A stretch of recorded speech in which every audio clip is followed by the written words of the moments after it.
does perfect even mean? Is there even such a thing? Ooh, can we switch up all the rules and imagine a utopia? Darling, I'm just so fed up with these expectations. They keep weighing me down. My heart is begging me to get the hell out of my head. I'm gonna live inside the upside down for a minute and pretend, honey, I'm a perfect 10. Whoa, whoa, honey, I'm a perfect 10. Whoa, whoa, and if I say it enough, it gets ingrained in my head, and I start to see, honey, I'm a perfect 10. Honey, I'm a perfect That song. honey, I'm a perfect 10.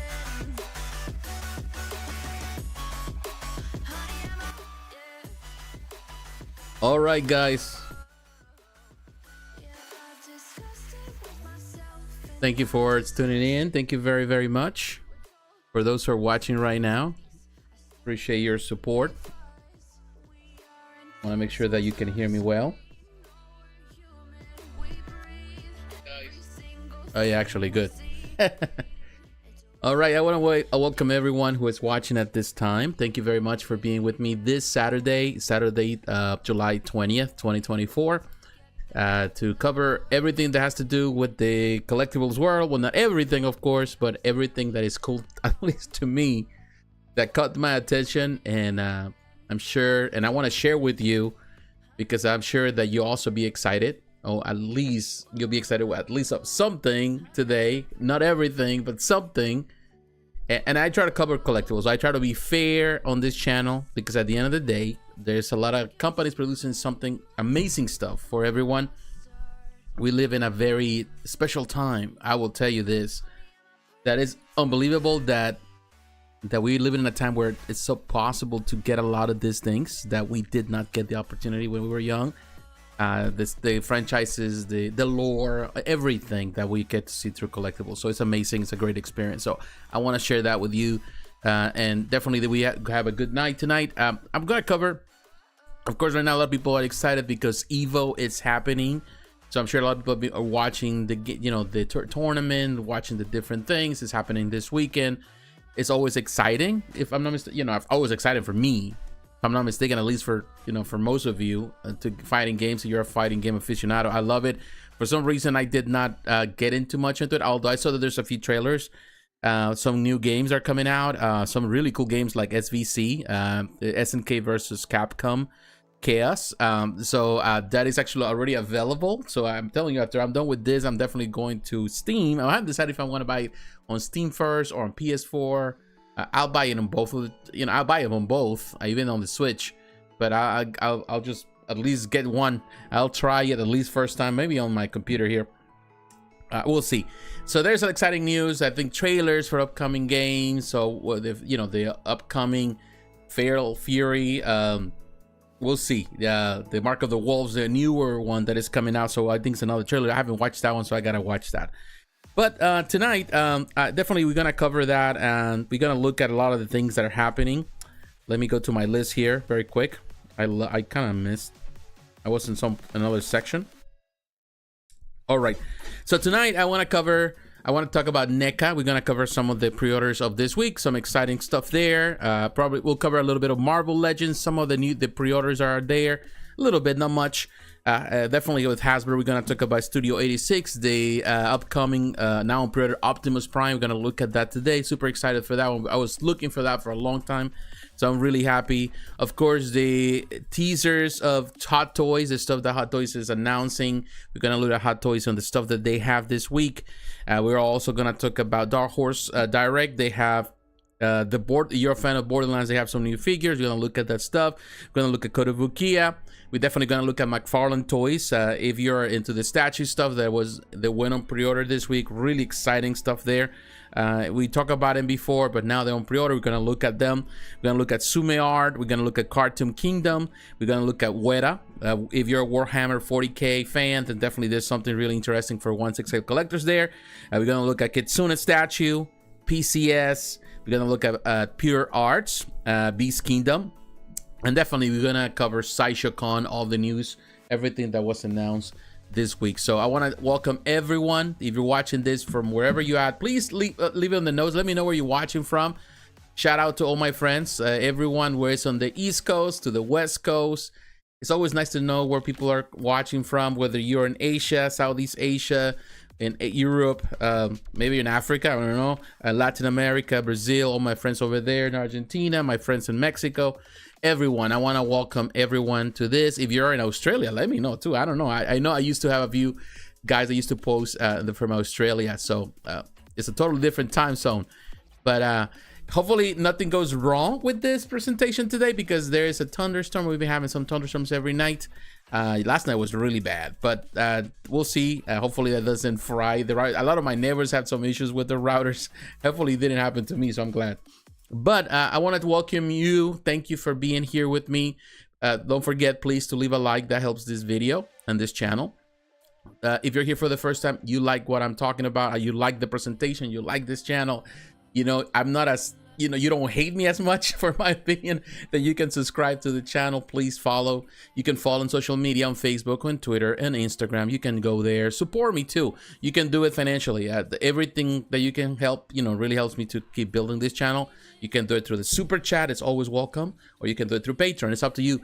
But no payment is required. You know, just don't feel pressure on anything. I'm just doing this for the passion of it. I've been doing this for over 11 years now, going for the 12th this year. At the end, I think at the end of the year it's gonna be 12. So really looking forward to that time to cross that threshold after all these years that we've been doing it. But again, just leave your comments. Let me know.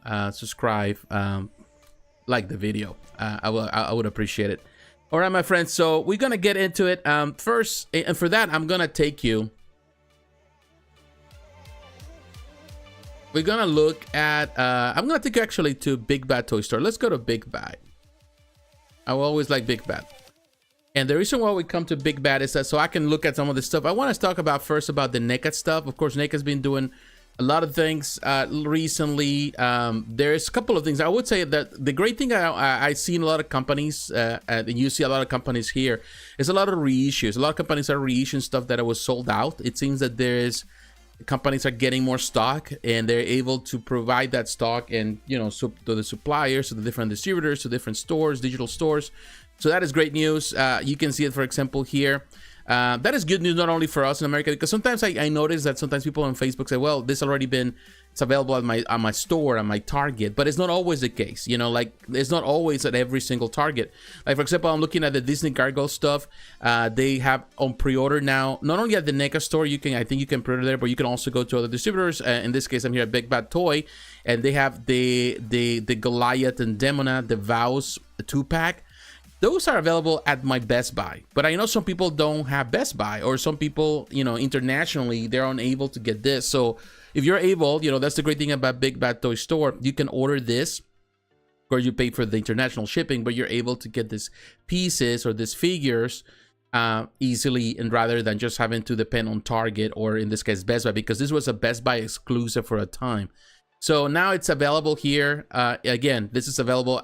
There's plenty on my on my Best Buy. I saw a couple of packages. They're sitting there. Very cool. I already have these figures, or at least they'll rate the first sets. The only difference with the second sets, of course, is that they come with more accessories. It already comes with the, you know, the closed wings, which a lot of people like, but also has different portraits and other accessories that a lot of people seem to be excited about. So I will definitely, I think that I'm probably grab this set. Again, I already have the pieces, but some of the accessories here are not available on the original. I reviewed this figure, the original figure that came out, but I like the new portraits and the weapons and all the new things that come. Even Demona looks good with that different portrait.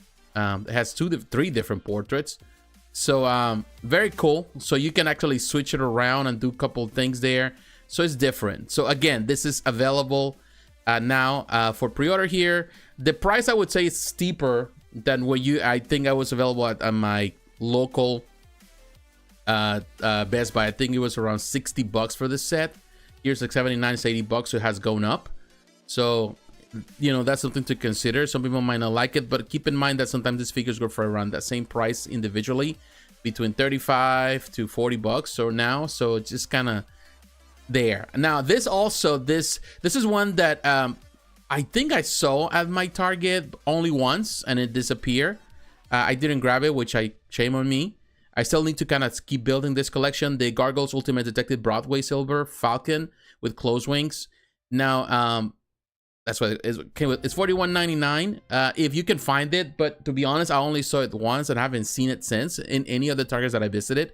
So I think that is another, again, this is another thing that I would say that I like. The fact that people are able to see, you know, these figures now. They're available to get these figures in one way or another. It's a really cool collection. Really looking forward to what more are they going to showcase at San Diego Comic-Con. What's new for this line? There's a couple of figures, of course, that haven't been, you know, like for example, she hasn't been. We haven't seen her in a while. Like he sold out quickly, so hopefully we're gonna see more stock soon. So that is another great thing, I think. Alternative. I like the accessories of this one with Broadway. You know, the pickle jar, the sandwich, the Chinese food, the takeout. It has, I think, some chili on that thing. Yeah, it's really, really cool. It's just, I like the additions. That's something I would say about Neca, is that they always make the figures very, very fun. I love how fun they get. So that is great. So this is the package. This is the package that I saw. So it's the same thing. It's nothing different. It's not like the ones that they had at Target originally. The exclusives were just they have something extra. No, it's the same packaging. It's just a reissue. They only have the dips, I think, for the release at first, but now they're available everywhere. So keep that in mind. It's great that Nick is doing this and now gives a chance to everybody to own these pieces. The second thing that I want to talk about with Neca is the Mirage comic stuff. This is the stuff that is now on pre-order, which is great. A lot of the figures that you can see right here, we talked about them last week, but there's a few, like for example, this Food Enforcers or the Food Clan Ninjas. A lot of the stuff that were initially sold in different packages and 2-packs and stuff before.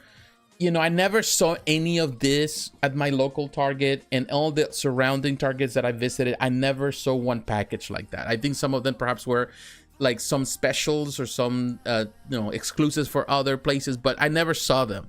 So now that they are available here, you can pre-order. So that really adds to this. I'm really liking how the Mirage Comics collection is going, bringing some of those sold out pieces. We're getting to see more of these figures, like this ninja.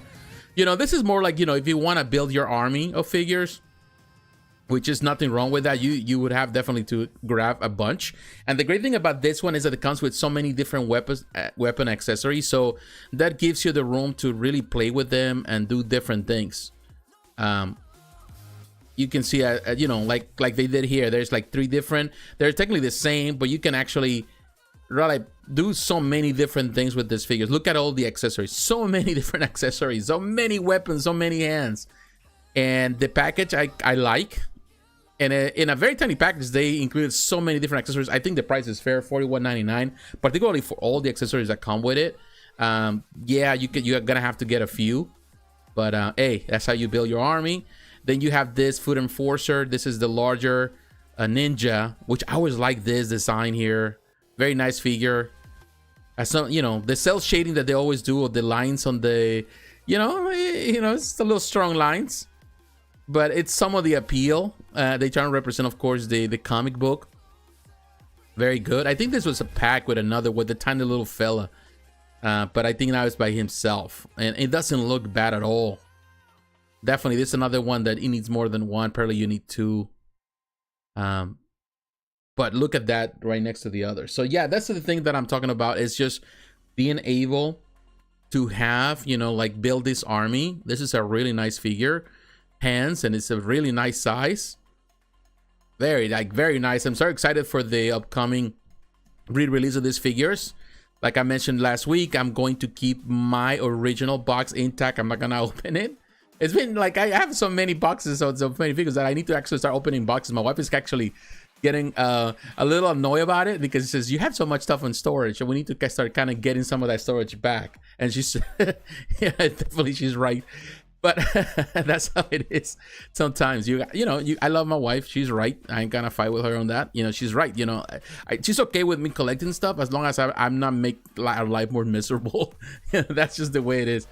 I think all wives are like that, and you have to understand that. I don't hide anything from my wife. But here, and of course, I've been married for over 20 years, so it's something that you work on over time. You work on that relationship. You have to. But here it looks really neat. I really like this figure. Definitely gonna grab one at least. $37.99. It's cheaper than the other one. Keep in mind that the other one comes with so many different accessories. So I think that's what makes the difference. It would be nice if they were making sold like a 2-pack of them.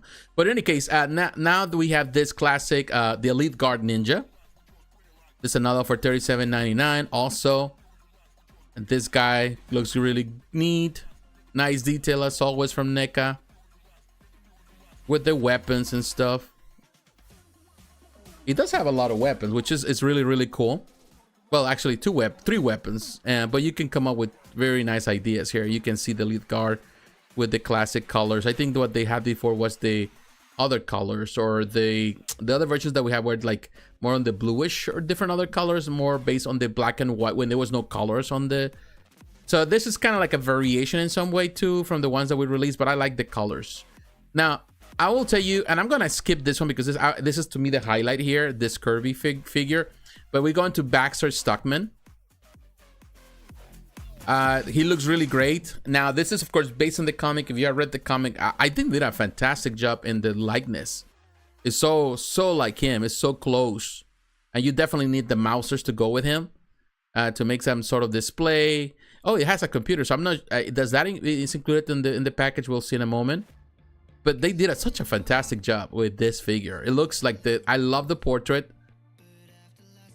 Very nice detail. Oh, this is when he... the whole building he shrinked it. If you read the comic, you understand that. So that's the building in his hand. That's cool. I didn't notice that until now. Very, very cool. Yeah, I think the computer comes with him. Yeah, actually it comes with that computer, the extra portrait. I like the 2 portraits, the small building, the old computer. Like this brings back memories back in the day as a kid when you're learning to use computers and stuff. Those are the old computers, the extra hands, and of course he has a mouser. So that's cool. Really nice package, very nice figure, very cool idea. Now, this is the part where I really always love about Neca. Like, they go and they do things that nobody else does. For example, they got this Kirby figure, which is, of course, it was a homage to Jack Kirby on one of the issues where actually this guy called Kirby creates with his imagination these monsters and characters. It's so cool that they did this. They had to have permission in order to do this from the, because of the likeness. They went with the Kirby state, which is great. So it's approved by Kirby. It looks super, super neat.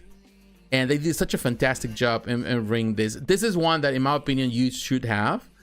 And I'm definitely going to, in my mind, I'm going to grab 2. One just to keep, because, to me, is a great memento for, Kirby.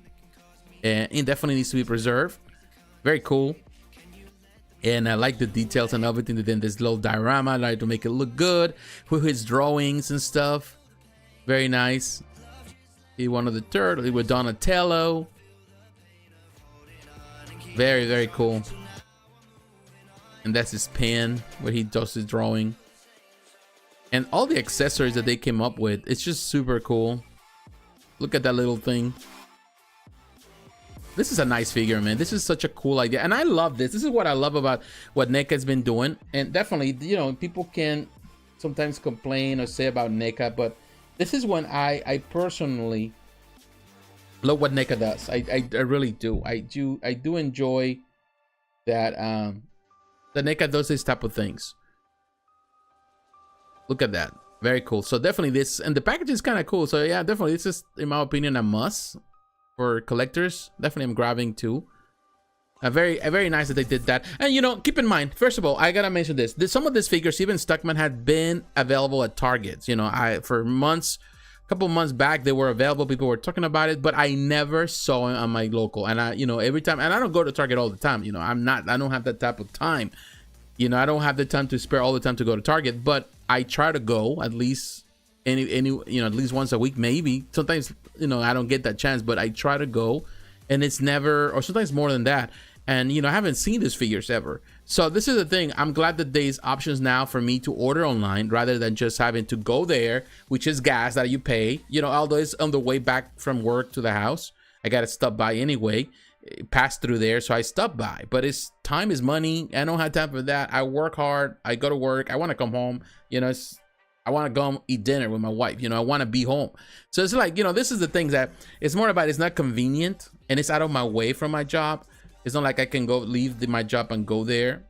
The only close place that is close to my job will be, I'm really close to a Walmart. So I can go to the Walmart sometimes to see stuff, but there's no Target where I'm at or close by. It takes a little bit of distance. So it's some of those things that really kind of, you know, you keep in mind. So yeah, I'm glad that they're offering this and other to retailers, and you know, you're able to get it and keep building your collection. So I'm super pumped for this. I think Neca, it continues to amaze me with the stuff they do, and I'm super glad that that's a company they consider those factors. All right, the next thing I want to cover today. Now we're moving from Neca. Kudos to Neca for what they're doing. Keep bringing those stuff. Excited, looking forward to San Diego Comic-Con and what they're going to showcase there. But now, let's go to Marvel Legends. That's the next thing. I'm gonna go to Hasbro stuff, and let's start with Marvel Legends. They have different figures that they went on pre-order. You can go to Hasbro Pulse. They have it there. You can order directly through them, or you can come here to Big Bad Toy Store, as I mentioned, or some other places. But they have these two figures. They have this Magic. I know a lot of people were excited for a Magic. This is a more modern take on Magic. Of course, Magic has become more popular in the Marvel universe and the comics. She was always there was some popularity with the character for over the years, always. But I think Marvel has capitalized on her popularity in a way that, you know, there's a lot of fans out there. So this is the new Magic figure. I did like, actually, mostly when she was part of in this case, the New Mutants. I always liked her like that. But this is definitely a way to represent her. More modern take. And I think a lot of people are excited for it. They go with the regular packaging, which is something which I'm okay with that, because this is the thing. When they go with the retro packaging, as much as I like retro packaging, I feel like forced to get two. And you know what? It's like, okay, now I need two. With this type of packaging, I'm okay with it. It looks cool. I just open it and the figure is out. And I love it. It's just for the figure, for those who like to post figures. It's no more for you know, I love retro, but of course she's not retro on any type of retro outfit. But it's just cool, you know. I like it. It's $25.99. I don't think it's a bad price. I think it's $24.99 maybe if you go to Hasbro Pulse, but you gotta pay more shipping from Hasbro Pulse. So yeah, you know, and the standard price here for $4 is more than enough. Now we have the Jean Grey, and this is the one that I feel like the price, they went a bit crazy on it.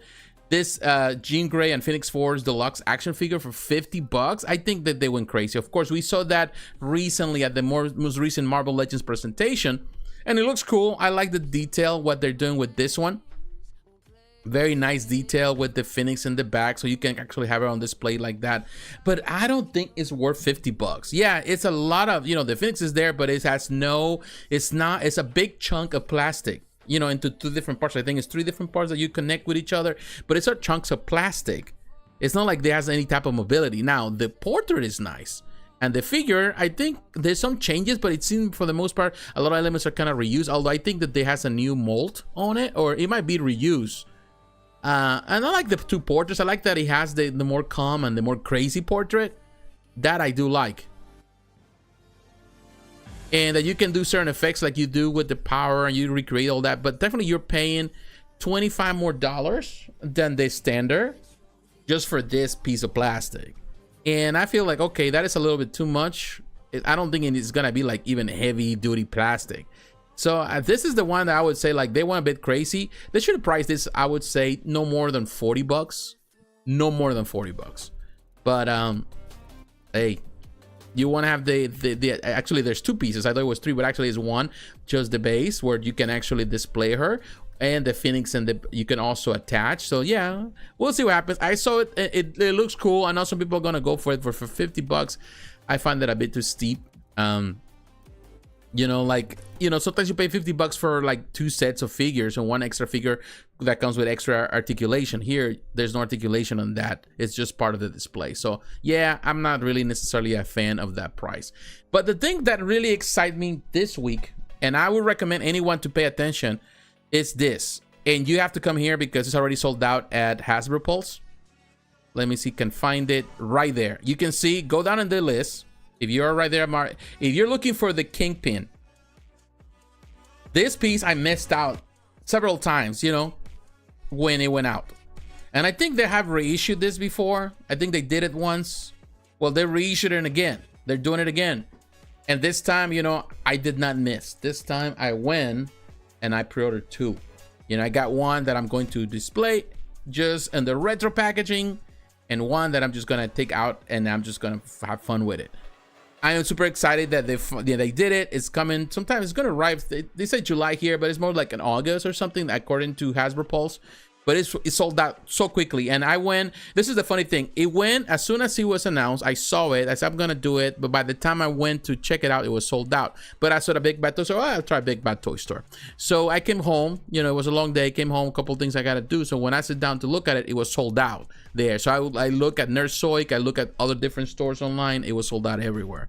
You know, Entertainment Earth, all of them, they were sold out. So I said, okay, whatever. So I went to sleep. I wake up at night. For some reason, I check again Big Bad Toy Store early in the morning. I was on my computer yesterday, and it was there. So I said, you know what? Now is the time. So I grabbed 2.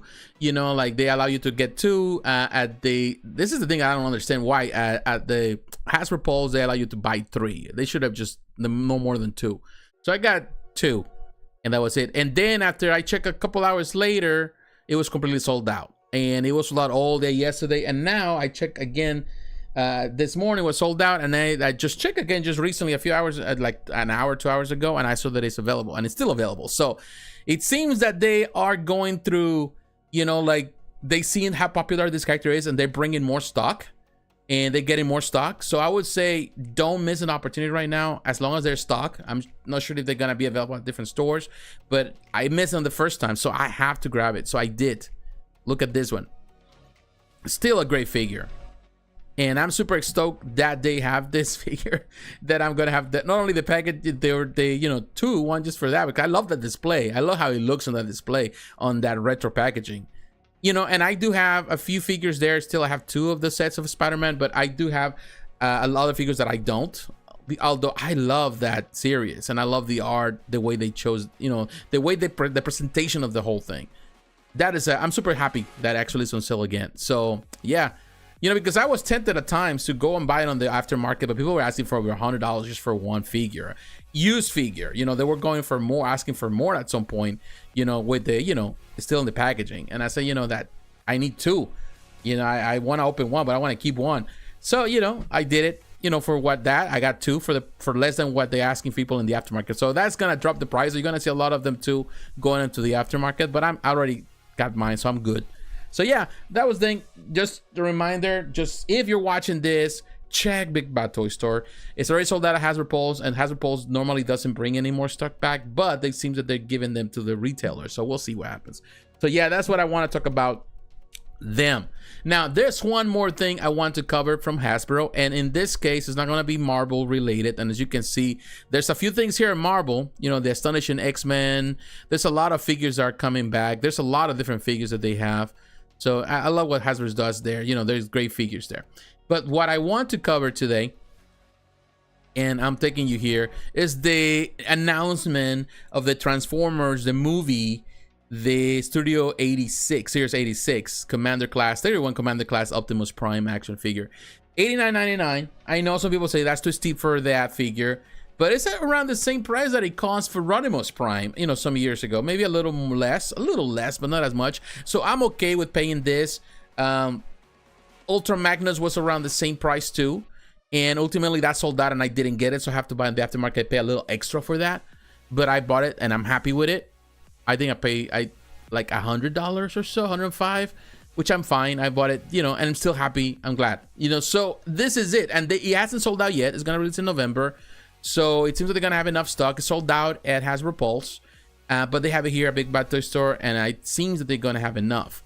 But here you can see, super glad that they're doing this. They're like the one, and the funny thing is that the one from Kingdom, or the one from that they had, let me see if I can show you here. Let me go actually get out of here, go into this section of Transformers, which I'm surprised that I saw. Hopefully they still have it.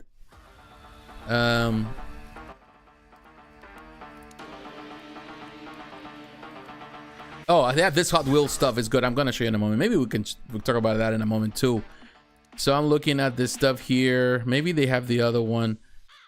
Well, they have the masterpieces. They might not even have it. They probably already sold out. They had some more of the Netflix show of the Optimus Prime. There's a lot of Optimus Primes right now. Like, there's a lot of stuff. Companies are selling so many different things based on Optimus, which in my opinion is great. Right there, they had the Air Rise Leader class. This is one that for a lot of times a lot of people were like in tune with. People wanted it. This is the one that it was so hard sometimes to come by. This was the one that, you know, people were going for and grabbing this one, but there was no Studio 86. Well, you know, now it's cheaper, you know, and it's available. It's like, it's already more of this. They like, for all of a sudden this announcement went and all of a sudden disappeared from out of nowhere.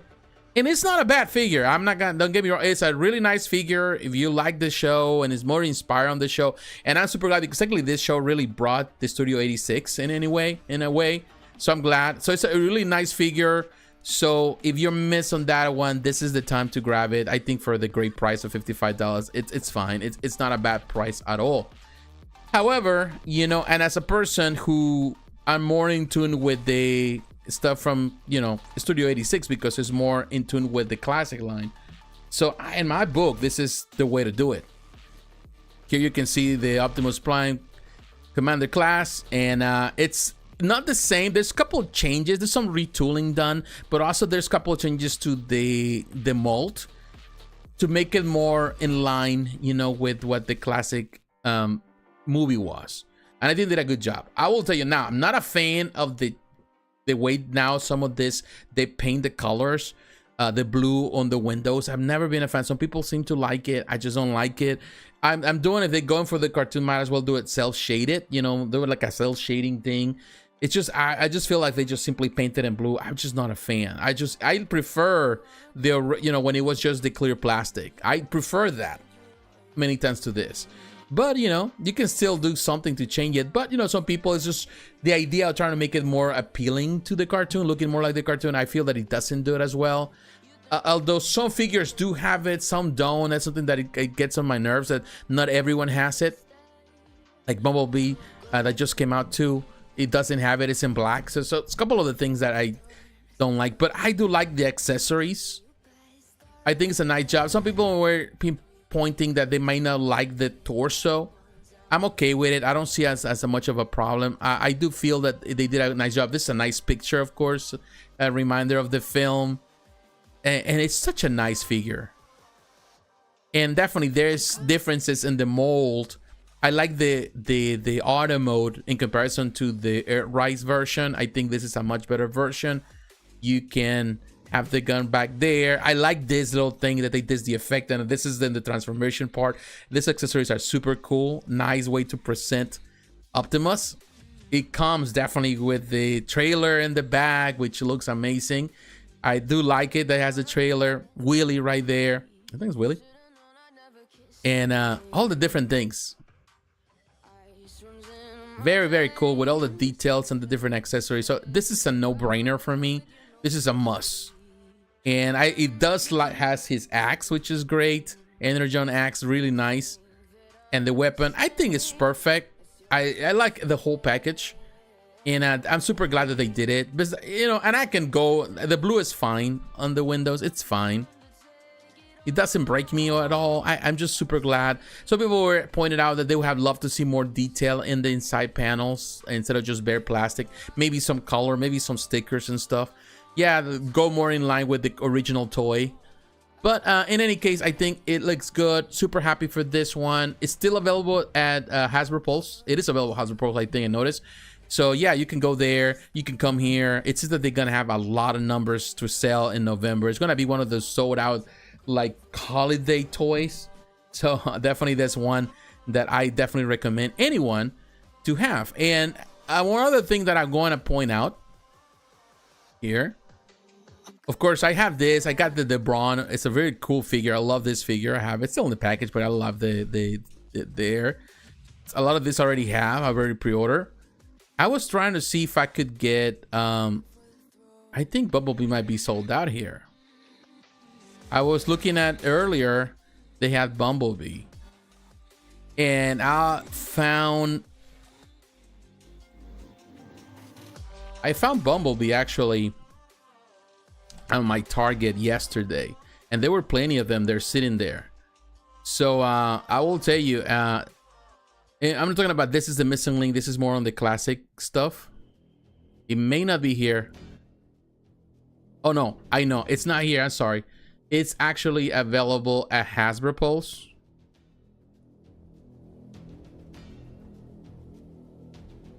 If we come to Hasbro Pulse, I saw it there. Here again, like I was talking about the Marvel Legends figures, you can order here directly from them if you feel comfortable doing so. By all means, do it there. But this is right now. Here you can see the stuff that we cover. Look at this: the Black Series Incinerator Stormtrooper electronic helmet for people that like those type of things. For the, it's another cool. It's still available here. Oh, actually, sold out. It already sold out. It wasn't earlier today. So Optimus sold out here. And you gotta go over there to Big Bad Toy Store. Now this is sold out here. The Deluxe Series Transformer, the Bumblebee, $24.99, sold out here. However, I saw this at my Target. So if you're in the United States, I will say go to Target right now. If you really need this one, I grabbed one. They got probably like 4 or 5. Go for it, based on the cartoon. This is Bumblebee was highly sold out. And again, I was telling you, I didn't like that they left it in black instead of just doing the blue or the color as they do with the other ones. I don't know why they could have done that. I think it's talking about the aesthetics, and this is because I think in part I understand, because they don't want to see the people to see the lines. The black kind of covers some of the lines more than just the blue. Yeah, it's all because of the way they did this new mold for the transformation, trying to be more cartoon accurate. So there's some switches. Some people still prefer the one from Earthrise, the one from the Netflix series, because it does look, and particularly on the car and the auto mode, it looks more like a Bumblebee, like a Volkswagen. Here, it does look more like the cartoon. Kind of, it was presented in the cartoon or in the movie. It was not necessarily as a Volkswagen. So it does have a little more of that cartoon vibe too, but also the original toy vibe. But yeah, it's cool. You can find it there. I was hoping that they had it at Big Bad Toy Store, but it appears not. So we'll see. Studio Series. So it could be another deal where actually, like, again, like they may have like some special is only available at Target for the time. Look at this. This is from the statue from PCS. Really cool. I saw it in person. Pretty nice number. Oh, right here. They had it sold out too. So yeah, it's very, very popular. So I will recommend anyone, if you're interested on this figure, that right now your best bet is to go to Target, and you might be able to find it there. Make no promises, but definitely they may have it there. They were plenty of mine, so I grab it. Say I'm gonna just skip it. I'm gonna grab it because I know the original was highly sold out. It was expensive in the aftermarket. Some people, and now that it's this version, in my opinion, is superior. Some people may prefer the other one in the auto mode and some things there. I still prefer this one. And so I know some people criticize the portrait. They want a more happier face. I'm okay with the portrait. To me, this is Bumblebee. This is the way it's supposed to be. So yeah, that's another thing that I wanted to point out. All right, so we got that covered right there at Big Bad Toy Store. Let me take you to Sideshow Collectibles. And the reason we come to Sideshow, of course, you know, the Sideshow Con is happening. We're going to cover and we're going to talk about it in just a moment. But we're looking at the new stuff from Hot Toys. The stuff, let's see if we see it here. Although a lot of this stuff is coming soon. So I'm going to go here to Sideshow Con. Coming soon. We're going to come here later to talk about the statues and stuff. But here you can see the different figures are coming. We have this Joker, the Batman imposter version, artisan edition. Now let me see if I can take you. I was here at Neca, hold on. But here at Facebook, let's go to Hot Toys. Maybe we can see some better images there. Oh yeah, they have him here, so that is cool. What they're featuring here. So these are the figures that they have for, and they're not yet available, but they will be available at Hot Toys. So I will recommend anybody to pay attention. This is the Joker Batman imposter version. It's a different exclusive version. Some people may not like it. And this is for the completionists. You know, there's people out there. The numbers are small. There's not that many. I don't know how many they're gonna produce, but I saw, I think, around 1,500 perhaps or less. So believe me, it's gonna sell. You know, I believe it will. You know, some people may not like it, but it's one of those things that in reality it's more of a collector's item more than anything else. It does have with the rooted hair, with something that they're doing now. And definitely on this deluxe version, they're actually promoting more and more. So yeah, there's some premium parts. It does have some mixed media with that cape. The wool hair implantation, interesting. It's an interesting figure. Definitely not the way I would envision the Joker, but some people, you know, there's always someone out there who loves this type of, or you know, versions and things like that, and it's not bad. You know, again, you know, we have talked about Hot Toys. Hot Toys is still, in my opinion, a great company. You get a lot of bang for your buck because they do bring, you know, a lot of stuff for a great price. You know, and you want to pay more, you can go to other companies, but you know, no one as Hot Toys produces as many figures, as many versions as them. You know, like, yeah, you can go to NR, you can do all the other companies are doing something, and they're great figures. Don't get me wrong, they're amazing figures. But when it comes about variety and options and craziness, Hot Toys is on a level of its own. You know, it has no competition. No company has the same reach that Hot Toys does. And it has their rolling eyeballs, which is amazing. And this has become standard, you know, for the company. And you can see everything that comes with it. It's a very cool figure, you know, no doubt about it. They did a nice job with this one. Here in the notes, I don't know if you can see it. There's somebody saying they think that you should do the nurse outfit next. Yeah, I think that will sell a lot more too. Probably will sell more than this one. But yeah, this is an option. And some people, like, there's like 3.9 thousand likes on this one. So that tells you, and 738 comments. And some people didn't like it. I can see some people are just saying, like somebody here says, this is how far Hot Toys has fallen and how they run out of ideas. But of course, there will be those who buy it. You know, there's always gonna be people that are dissatisfied, and you know, by all means, it's your opinion. You can have your opinion, and you know, I respect your opinion. But you know, the reality is that this is how they make the money, and this is what people do.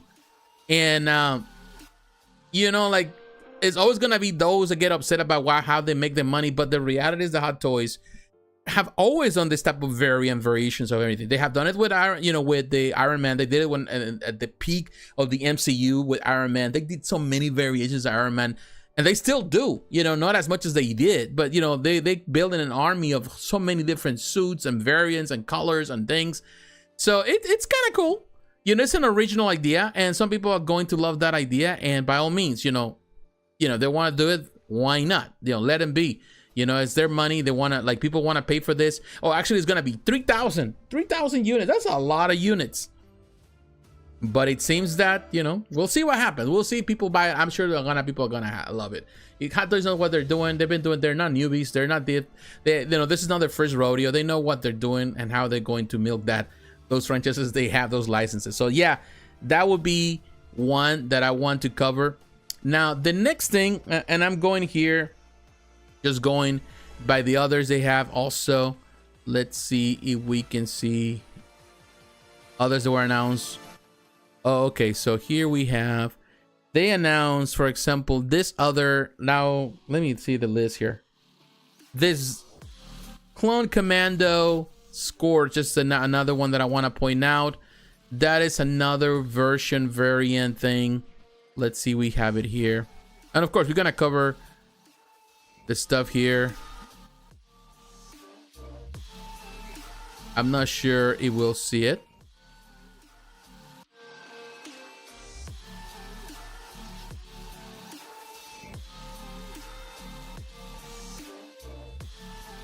Look at this one right here. Look at this.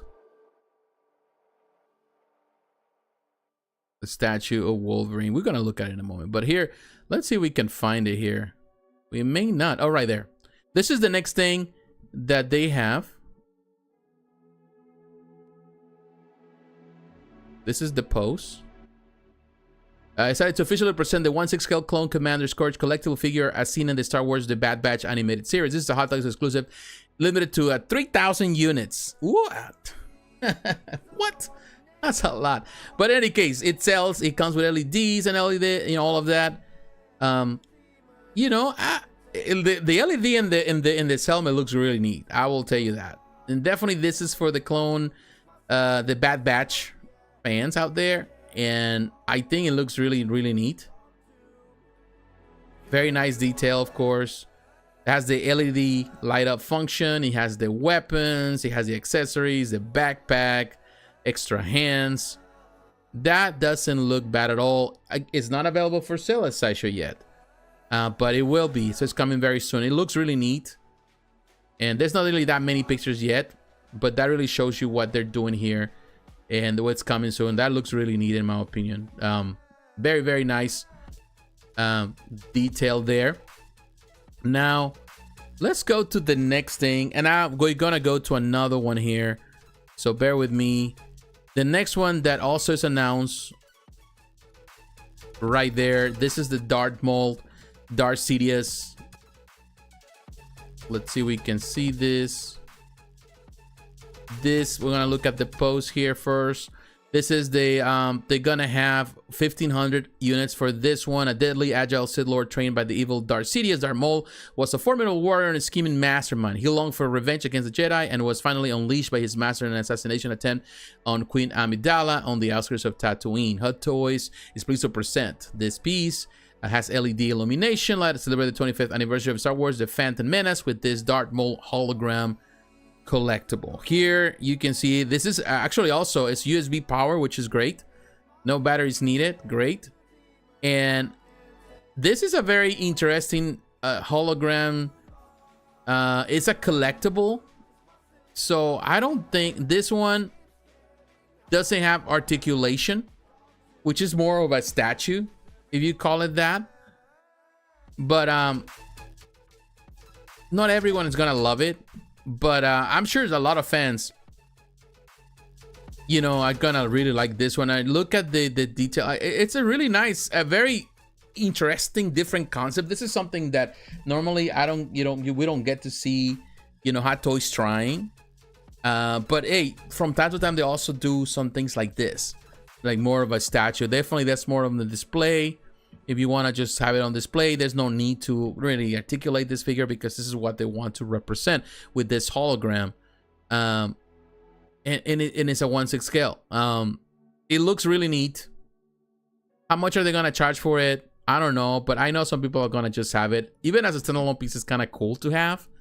And I don't know if they're going to do more holograms. You know, there were over 1,800 people that like this, you know. And, you know, there's always going to be a lot of comments, you know, all that. You get into this rabbit hole, you get into the comments with them. Because, you know, there's fans and there's people that are outraged. People that say, where's this other character and all that. You know how it is. But it's cool. But the one that really want to point out here today is this one right here. This is Deadpool and Wolverine 1/6 scale Deadpool collectible figure. Of course, Deadpool is very popular. We just saw the trailer, just came out, the last trailer. That trailer was sick, was really good. And I'm really looking forward to this film. really bummed out that it's, of course, it's Deadpool, so it's gonna be more mature. So I cannot take my nephew, even though I know he would like to go. But hey, it's a little too mature, and he's already old. You know, he's already old. But you know, he's 12, and he's as tall as I now. You know, so he's really tall.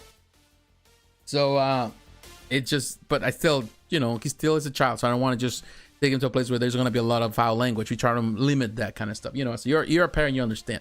If you have kids, you understand. But here, you know, this is it's going to be, this is a very extra limited number. This is one that's going to sell so quick. Here I can see it here. Let's see the numbers. This is the special edition available in selected markets. Will include a pair of pistol painted in metallic gold and a specially designed figure stand. Reserve this new Deadpool figure alongside Wolverine to make an absolute epic diorama. Take advantage of this opportunity. A special and beautifully crafted 1/6 scale figure from Deadpool and Wolverine collection is set to make its grand debut in mid-August. There is a catch. First 500 fans in Hong Kong who make a purchase on the 1/6 scale diorama collectible figure will entitle exclusive priority to secure this 1/6 main story item before anyone else. Stay tuned for more details coming soon. So there's gonna be something extra, like a different, like an accessory, like a exclusive accessory that's gonna be attached to it. I'm sure they're gonna make like probably 3,000, but only a few gonna be exclusive. So I would say keep an eye. If you're really interested on this Deadpool, keep an eye open on here, but also on Sideshow, because as soon as it goes on pre-order, I'm telling you, people are gonna be pre-ordering it right away. I've seen a lot of comments. People seem to love Deadpool.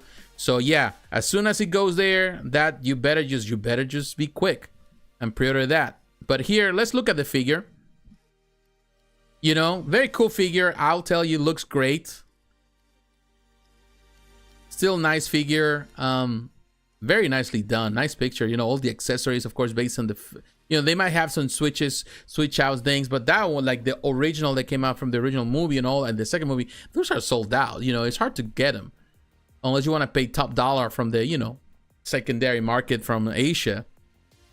And sometimes you don't even, and the reality is that you might not even be getting our original official product. You're getting a copy that is a good copy, but it's not official. Here's the Wolverine that we already talked about. So definitely it's gonna be a lot of people really interested. You had interchangeable eye expressions, which is interesting the way they did it. You know, they did I think the plaques or whatever. I think there's a little plaques on the eyes, which is cool. So you can do so many things. I am definitely getting a Deadpool. Definitely doing that. Look at that. And it's so postal. I'm really looking forward to this film. Very neat with the weapons and the hands. Yeah, that is definitely a really nice display.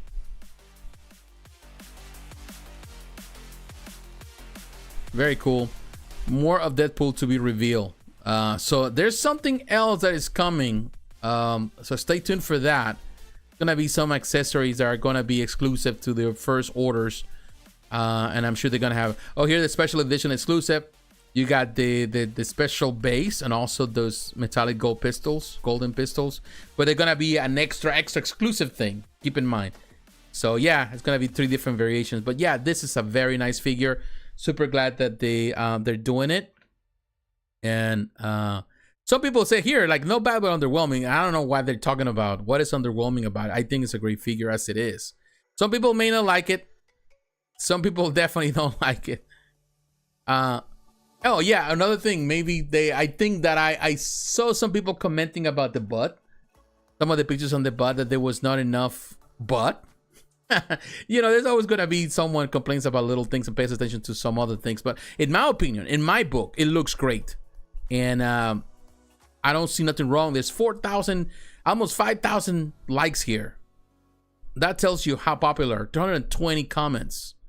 It's been shared 1.1 thousand times. So I'm telling you, there's a lot of people that are really interested on this one. So be quick. Don't waste your time or opportunity. If you're really looking forward to a nice Deadpool based on the films, this is the one to go for. All right, let me drink some water so we move to the next thing. This is actually our last thing on action figures. Now we're gonna go into the statue realm, into the smaller scales starting. Of course, we go through scales.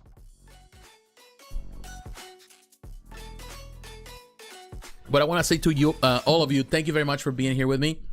As always, your presence is appreciated. Thank you for taking the time. Don't forget to leave a like, to leave a comment. Let me know you're watching. I love to have conversations with all the viewers. So thank you for being here. All right, so let me take you now to Dark Horse Direct. Let's start there first. Dark Horse Direct, they have a couple of things here that I want to cover. Look at this. And we're going to look at this one now in just a moment. We're going to talk about the Goon.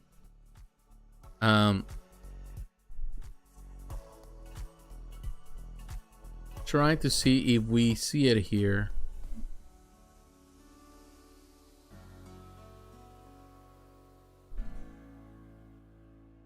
Okay, pre-orders. All right, these are the things that we're gonna cover here. We're gonna look at this. There's three things here first. There's three things. I want to talk first. Let me try this here or something.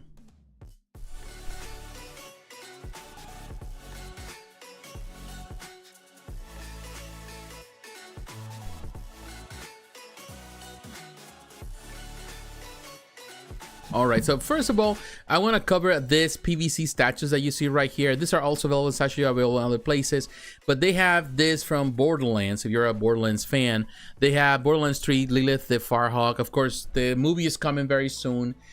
You know, I like Borderlands. My wife doesn't really know much about Borderlands, but she saw the trailer. We saw the trailer recently, movie trailer, and she kind of liked it because she was silly. And definitely we're gonna watch the film. But here is the Lilith, the Firehawk. I don't know, you can see it there. Ooh, hard to see it like that. But here you can see it. This is Lilith. I'm not sure if you're gonna be able to see it right. I wanna make sure. If we don't see it here, I'm gonna take you. You know, you can, I'm gonna use both examples here. But here, for example, this is Lilith. 89. It's you can buy directly from Dark Horse Direct. It's 89 bucks. $99 here is for, but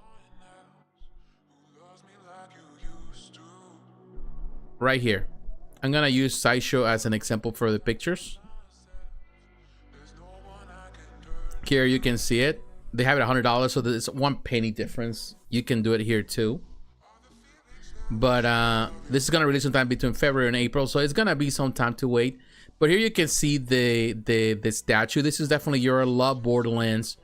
Then definitely you're gonna like this one. I think it's a nice figure. I think for PVC looks great. It looks like, at first when I saw it, I thought it was like a resin statue because, you know, like in this case, Dark Horse Direct does a lot of resin statues. But lately they've been doing also more PVC stuff, and they've been kind of more. You see more stuff that they're producing. It's kind of cool, and definitely this is for the fans who love that thing. It's a figurine, so it's not that big of a figurine. Its size here is actually, it's not that bad. It's 11.5 inches. So it's almost on the 1/6 scale, but I would put this as a 1. I would say as a 1/8, maybe.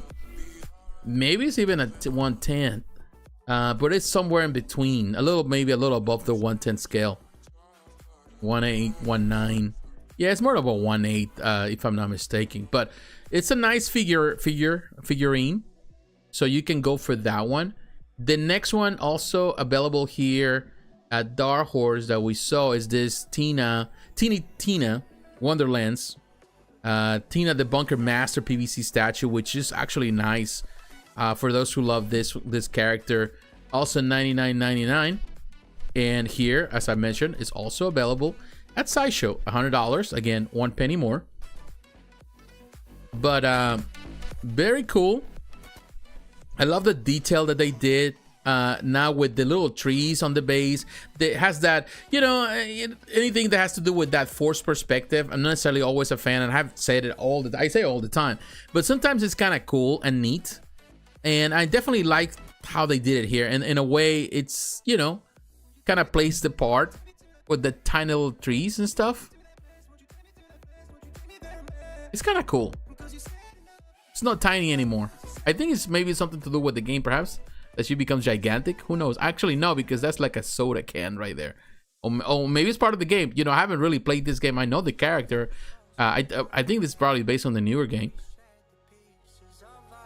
But nice detail. Definitely, when you're looking at it, it doesn't really look like PVC. I don't even see seams anywhere, which is good. But yeah, most of the time you see the seams, some PVC stuff. I don't see it, so they did a really nice job hiding them. It looks more like a resin statue, and that's great. So I think it's a nice job. So it's a little more on the premium side. A lot of times PVC is a lot cheaper. It's more on the premium side, but it's kind of cool that they're doing this little pieces. Now the next thing I want to show you, and we're still at Dark Horse Direct, is this Goon 25th anniversary statue. Now the Goon is a character that has been it's popular, you know, for, you know, it's kind of like a cult classic character. There's some music there.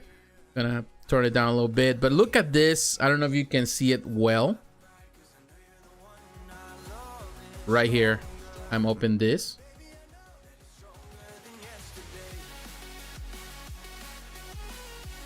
Very, very cool. Let's see.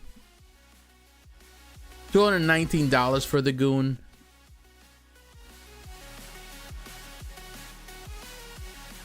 Again, with that.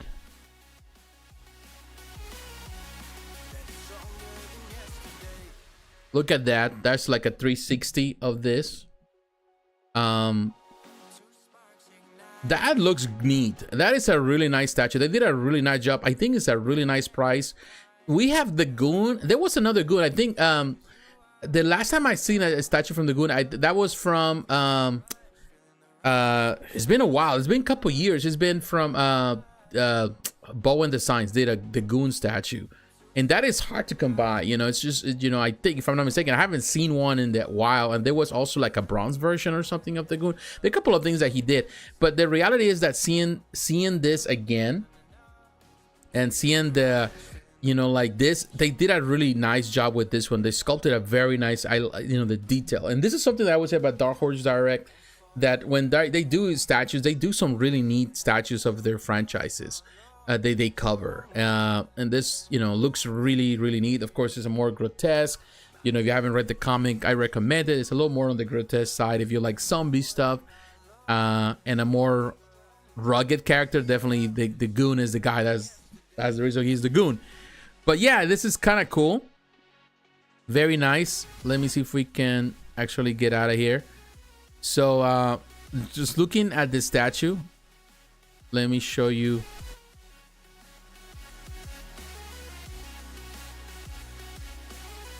All right, so we're gonna, let me kind of reduce the size of this. Maybe we can.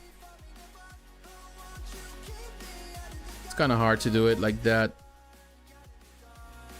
All right, I just opened the image here. It's the back. Very cool.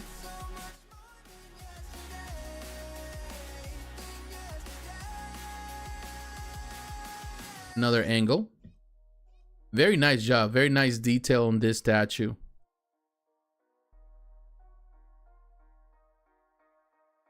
Very good. I love this zombies. I love coming out of the water, of the swampy water. The base, it's such a nice job. It looks like a premium statue for sure. You know, and I would say for that price, it's just perfect. And that's something that I would say about what I like about Dark Horse Direct, is that they are very conscious of the prices, and their statue and their collectibles are never that expensive. Their collectibles are never crazy price. And it looks really, really neat. Look at the detail on his clothing. It looks great. The detail, the paint job on this. I don't know who painted this. I wouldn't be surprised if this was painted by Ed Bradley. I don't know. You know, it does have some of that kind of technique that he uses in some way. I may be wrong, but it looks really neat. You know, and you can come here and look at the detail, even on the, like, the wrench he's carrying. Look at that. The detail on the wrench is so well done. They did a fantastic. Of course, you know, when you look at a prototype and then, of course, the final product, there's differences. But that becomes the example that is used in the factory for them to actually kind of imitate. And look at this portrait of this fella. Or fella, but there's even nice detail in the eyes. You see the glassy eyes? Kind of cool. So yeah, there's a lot of detail there. Very nice detail. Very nice job on this one for sure. But yeah, looking at the maybe see, we can see the dimensions. I'm just going back a little bit so we can see. Yeah, dimensions gonna be around 11 inches tall. It's not that of a big statue. It's not. but it's such a well done, well executed representation of the Goon. So yeah, they did a really nice job with the Goon on this one. It's just perfect. They did a perfect job with this one. Very, very nicely done. Very nicely done statue for sure. Really, very inspiring, I would say. But looking at some of the details, you can actually order 2. This is Eric Powell's The Goon with an exclusive The Goon 25th anniversary statue. That's great. Let's try to see.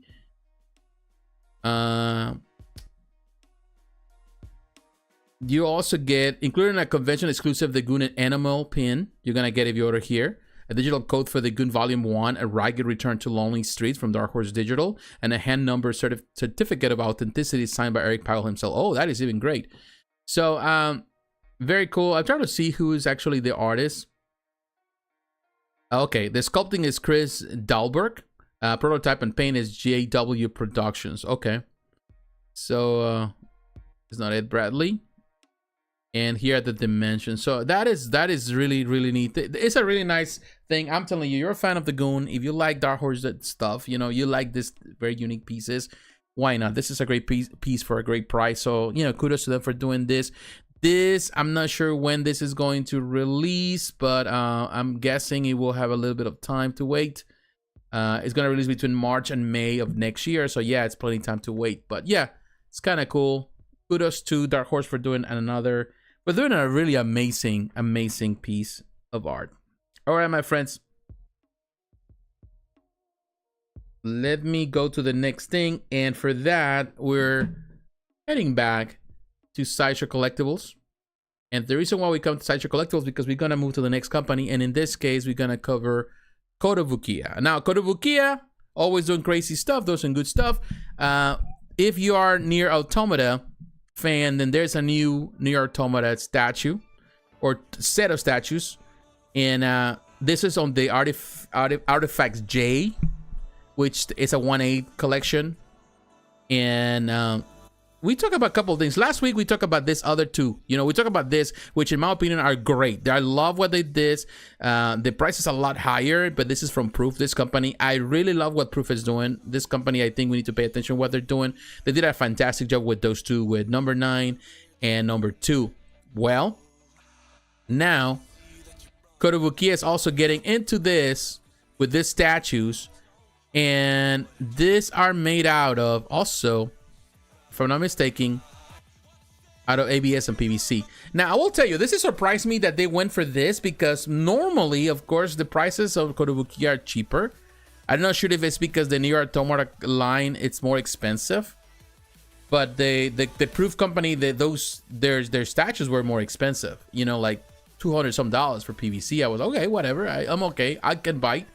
Now, this is Kotobukiya is doing the same thing for $189, which is completely out of the price range. Normally, what they do with statues, even in PVC, normally it's a lot less. So I found this about more steep. So I'm not sure if that has something to do with the license itself. But in any case, I will tell you this. It's a nice representation of her. However, I think that the one that Proof did looks a lot better in my opinion. I do like the choice that they went. This one is more dynamic on the pose. I like that they hide, of course, that robot. It's in the air. Still has a little stick thing that I don't like. It's not a bad representation, although I feel that the one from Proof is kind of more in line with the game. This one is more in line where like the animation of the game or something. Like they do a more anime style on this one, more, you know, like Kotobukiya in it involved. It has more of that Artifact J. Like they do it, maybe they take an inspiration from some type of graphic novel design or something. Still looks good, don't denying it. It does have the interchangeable portrait, it has the long sword. I just find that, and I feel that they hide that little thing with the robot in the air a lot better than Proof does. And here's with the other character, because they actually gonna combine. So yeah, they're doing this display in an action pose. So yeah, it's not bad. It's a choice to make for her. And then as a companion, or as another part of this diorama 9S, so that means that they're gonna bring other characters to the other one, to the other girl. But this other here, the base seems a bit simpler. Also has its own robot. Is in this pose and the portrait. it just feels like they feel more elongated, if I'm not mistaken. Like if they feel like skinnier in some way, and that's the what I'm saying, that the appearance feels more like anime. Like they use it more like a you know, not anime, only anime, it could be manga. It's more manga like. They use an inspiration from some type of I don't know, art or some animation that is besides the game. Still, you know, the option is there if you want to have both, if you're a big fan. And okay, this is from the so it's based on the anime. I was right. This is from the anime Nier Automata version 1A 9S joins the scale figure. So yeah, that is the reason why. The reason why it looks like that is because it's actually technically based on the anime.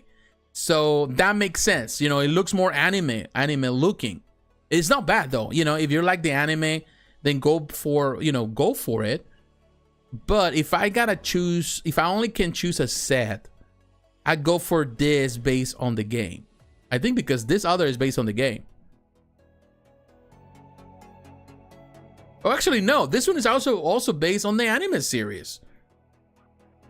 But I feel that Proof did a nicer job in I don't know, I feel that the detail that Proof did and the likeness on the anime for this and all the detail on the base, in my opinion, this is a much better go. I go for what I would say that Proof did a better job. And yeah, you pay a little more. You're gonna pay like technically like 30, 40, almost $40 more per figure. But for that, you know, at that price point, I would say I like both choices. Don't get me wrong. I think, and here's 9S also. So yeah, I think that it's good to have options, you know. So I think some people would like this one. I do like what Proof is doing here more than what they do with Kotobukiya. Still, I think Kotobukiya did a nice job too. I just find that this feels more appealing to me. So yeah, it's kind of cool. They're cool. At least it's good to have options. So now you can choose between which one you think is best. So why not? That choice is there. All right. So definitely, again, Kotobukiya doing something really, really amazing. All right. Let me now take time to look at the notes here. Hey, what's up, squad captain? How you doing, my friend? At night. Thank you very much. Thank you for stopping by as always. It's always a pleasure to have you. Thank you for stopping by, saying hello. Everyone else is watching. Please also let me know you're watching. If you don't watch all night, I'm okay with that. I'm fine. I understand everybody has things to do, but it's always nice to know that some people stop by to say hello. It's always good. I like to stop by and say hello. So I want to say thank you for taking the time to do that. Squad, it's always a pleasure. Night is always a pleasure, my friend. Thank you very much, whoever is watching. Don't forget to leave a like and to leave a comment. In any case, now let's go back to what we're covering. And now we're going to something that I probably was really looking forward. I think a lot of people are super happy and anticipating. And I want to cover McFarlane toys. And for that reason, let's go to McFarlane store. And for some reason, always brings me here. Go to the McFarlane store. We're gonna talk about the I think for a lot of fans out there, super excited with this Marvel stuff that they've been doing, this new pre-orders of the statues that were announced, and people are super excited.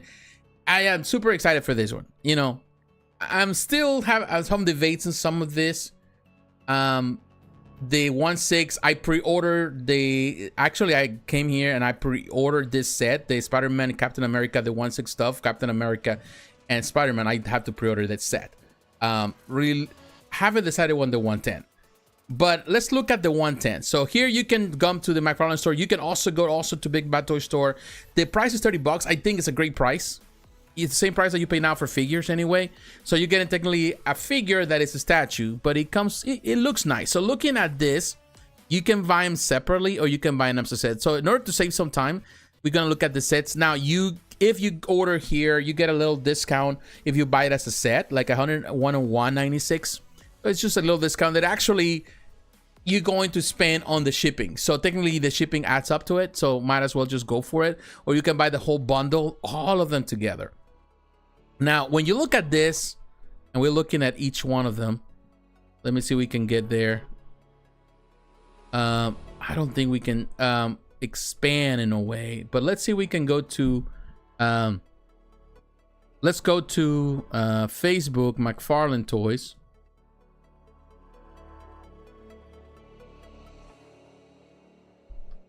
And there you might be able to see it. Now, there's a couple of things that are going on pre-order from McFarlane next week. We're going to cover that. They already announced it. Normally on the weekends, they tend to announce the stuff that is coming next week, which is great. Sorry. So, Wonder Woman, we're going to cover that. It's based on the art of Jim Lee. We're going to cover that today. They also have Jon Stewart, which looks actually really neat. We're going to look at that next week. And also they're going to, I think it's next week they're going. And then, of course, there's a new Spawn statue. We're going to look at that next week, which is interesting. Of course, they got figures like this Jonah Hex, all of that. And some other stuff they do for the digital stuff. But here, we're going to look at the stuff that is on pre-order, the 110 stuff. Let's start with Wolverine. Look at this. Now, I did not pre-order because I'm not so sure that's a 110. Like, you know, yeah, running out of space of a lot of... I don't have a space at all. And this needs to be a display. I do like it. I wish it was 1.6. I don't know why they went. You never know. They might come up with a 1.6 soon, and we might see a 1.6 version of this, which I would be more than inclined to pay the money for.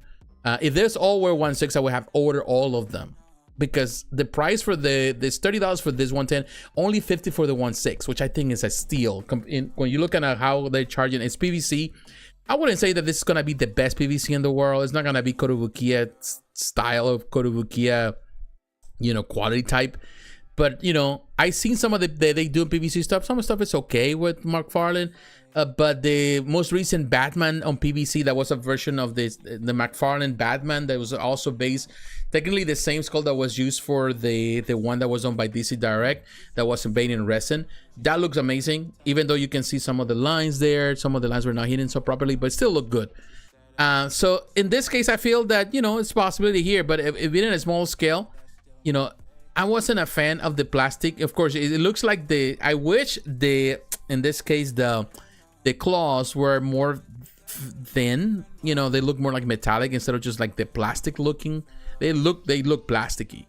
So maybe there's a lot of that detail that was flaws in translation, but I do like the shading that they did here. So I'm still charmed about this one. I'm not sure if I'm gonna wait until they come out and then maybe voice my opinion about it. You know, maybe if they come out so good, then I go after them. But I think this Wolverine doesn't look bad. The bases are simple and some way cheap. The art in the back, it's okay. You know, it's just cardboard that you use. I like that it comes with the extra card. The art included, of course, this amazing cover. So that's probably a plus that some people will go for. It doesn't look bad, but if it was 1.6, I'm definitely going for it. It looks neat and it's definitely a very iconic position. You know, Eric Sosa did it so great on his brown Wolverine, but I was always bummed out that it was never a switch out portrait. He got the yelling expression, but it was without the cowl. There was never an expression he's yelling but with the cowl. The only way maybe to fix that would be to have to do a custom portrait, which thinking about it, it could be a possibility. Maybe we could do that at some point on my Wolverine from Eric Sosa. So this is good. Now this is the next one, and this is of course based on the Invisible Iron Man 126. This is the art Bob Layton, and it looks super. The cover was done by Bob Layton. The interior art was all done by what was that? I forgot. I just had it. Romita Jr. This is in the early times where Romita was doing when he was very young. He was part of Marvel. But you know, I like it. This is, to me, has always been one of my favorite classic depictions of this, depictions of Iron Man. I love that. I love the art of that was done by Layton. I love that era of Iron Man. That is an omnibus that needs to be reprinted for people. I do have that. I reviewed it years ago, and it's a fantastic era. And I wish that they come up with the second volume. For some reason, they have never done that. The second volume of that with David Michelinie, Bob Layton, and Romita Jr. But hopefully they do it. You know, in this case, the Iron Man, the Armor Wars, all that, they needs to be printed in some form into the omnibus format. But in any case, besides that, I think this is a great representation.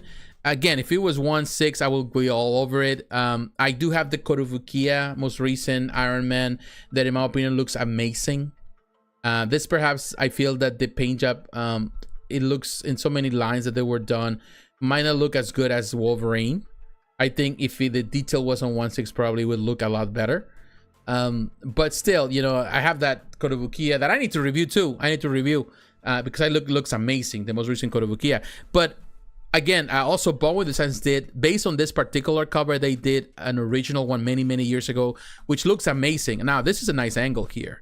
But yeah, again, if it was done as a 1/6, I'd be all over it. So maybe there's hope that they come back down the road and they actually reissue these figures in 1/6. That would be great. The art is cool. Cheap though, you know, in some way. I wish there was not much of that. It's just for presentation, but for $30, man, what else you expect? You know, you cannot expect like racing bases and stuff. But it's kind of cool, kind of neat if you want to go for that. Doesn't break the bank and still have a nice representation of Iron Man. So this is the third one, or the second one, I'm sorry. Now the next one I want to look at that, and definitely some people are excited, is this Deadpool, of course, based on the New Mutants. What was that? New Mutants 98, is that the case? I don't remember. Yeah, New Mutants 98. All right, so here we have it just when you look at this, is Rob Liefeld. You see Rob Liefeld's feet, Rob Liefeld art. You know, it's a nice job. They did a nice job, even with the carver in the back with the explosion. They take their own and they do this appeal of, you know, it's appealing. It looks really neat. You know, it's very nice. Again, if this was 1/6, it would have been pre-order from the first moment, from day one. But I know, I want to look at the one they come out, when they out, when people are reviewing it. Then I'll notice if it's good, or I might change my mind before that. It has a Deadpool. I like that they put the name there. So I might change my mind on pre-order anyway, just to review it, to see how it is. Now, I don't like it, I get rid of it. But in any case, very cool. Very cool, very neat idea. Very neat idea from what McFarlane has done here. Very nice. I want to see this figure for this one, the Captain America right there with the big chest. That is neat. That is kind of like a low blow. And now we have another one. This is Spider-Man number 6. So if you remember that Spider-Man number 6 here in the cover, you can see right there. So they took the art right there. So I thought before that this was based actually on the Spider-Man where he is right next to with Wolverine, and the cover is very similar to that pose. But no, it's actually on that with the Hobgoblin. And this, of course, on the solo run that was done, it started by Tuck McFarlane when, you know, he moved from Amazing Spider-Man to his own solo run because how popular it was. But here, they chose this like city background, kind of cool. It's not a bad one. Nice little detail there. Nice little pose. And definitely very well. It's a good translation of the art. Very well done. Definitely you can see the McFarlane style there. And then that cover. Now it has a little metallic rod in the background, which is kind of like a rod that they use. Like it looks like what is a hex rod? You know, hex key. What is that? The hex wrench or whatever? I forgot. And I'm not necessarily a fan of that. Maybe we can see it here. Maybe not. I saw it in some picture somewhere. And here you can see the you know, the little video. Maybe you can see it right there. Yeah, like little hex rod right there that you can see. Yeah, it is super long. You know, like very sturdy. Like this metal. Let's look again. Look at that. It's like they grab some wrenches and they just say, hey, let's just make it look like that. It just looks too big in my book. That's definitely one of the reasons why I'm necessarily a fan of. And of course, as you can see, that's just cardboard. You know, technically comes with the box. Then it's all right. If it was more like a laminated plastic, I would be fine. But it's just cardboard, so not necessarily. And the sculpts are nice. You know, like looking at them, they did a really nice job with them. Very nice translations of the art, no doubt about it. That Wolverine looks really sick. That's probably on the 110 my favorite. Deadpool 2 is actually really neat. Very well done. Definitely represents that. They're gonna be within the scale of a figure, so they're gonna be around the same size, more on the size of a, you know, McFarlane figures. So that's it. You can order here 101. Technically it's a savings, but also that money is going to be paid into the shipping, and shipping adds a little more from McFarlane. They tend to be more expensive with the shipping cost. But that is it. You know, this is the thing for those 110 figures. As you can see, they're still available individually. You can go for them if you want to. Now, the other two, and this is what I have to pre-order right away because Spider-Man, if I'm not mistaken, is sold out everywhere. If you look, let's say to... I'm gonna take you to Big Bad Toy Store. If I'm not mistaken, he is sold out. Looking at this. Look at there and here, they still available here. You can order here directly too. Spider-Man is sold out, and I check everywhere it was sold out. So I was bummed out because that sold quick. It seems like it's gonna be super popular. It's the most popular. It's the one that people like the most. Captain America is still not sold out, but you can buy him as a set. Whether you buy everything as a bundle or you buy the set of the two. And this is saying there's no difference between the individual and the set because it comes with the same type, the comic book, the 1/6 come with a comic book and only come with a card, but also come with a comic book. So you're getting the same deal. But here, when you're looking at, for example, here, so I went and I bought the set, you know, and it was actually cheaper to buy the set. The set with the price to buy it as a set, it was like $84.99. You get a little discount that it goes with the, you know, pretty much you pay the shipping on top of that, so it came out to the same. I think it came out to 105 or something like that in the end with taxes and all. So it's not a bad deal at all. And so I was like, okay, by all means, let's go and do it. So I grab it, and I'm telling you, this set looks really, really neat. It comes with the comic book of that, you know, that Captain America. And that's the other comic from that is included. And here when you look at the details, let's see the details. And I'm gonna show you in a moment.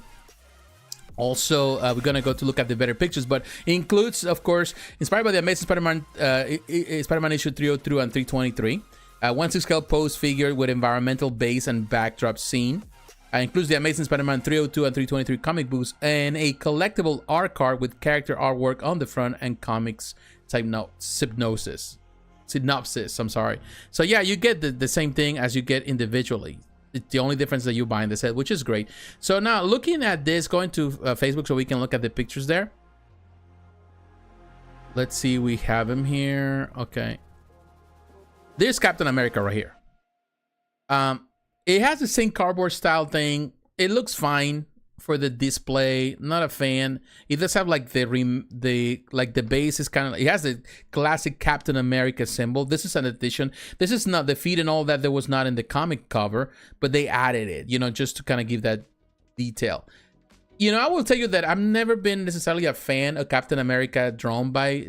There's some characters that I've never been a fan of the way McFarlane drew these characters back in the day and still does.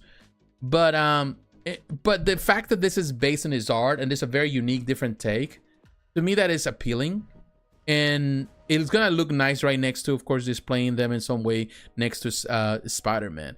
And it's based on his art. They did a really nice translation of his art. And it looks better on 1/6 than it does in 110. I like the detail. Very, very nicely done.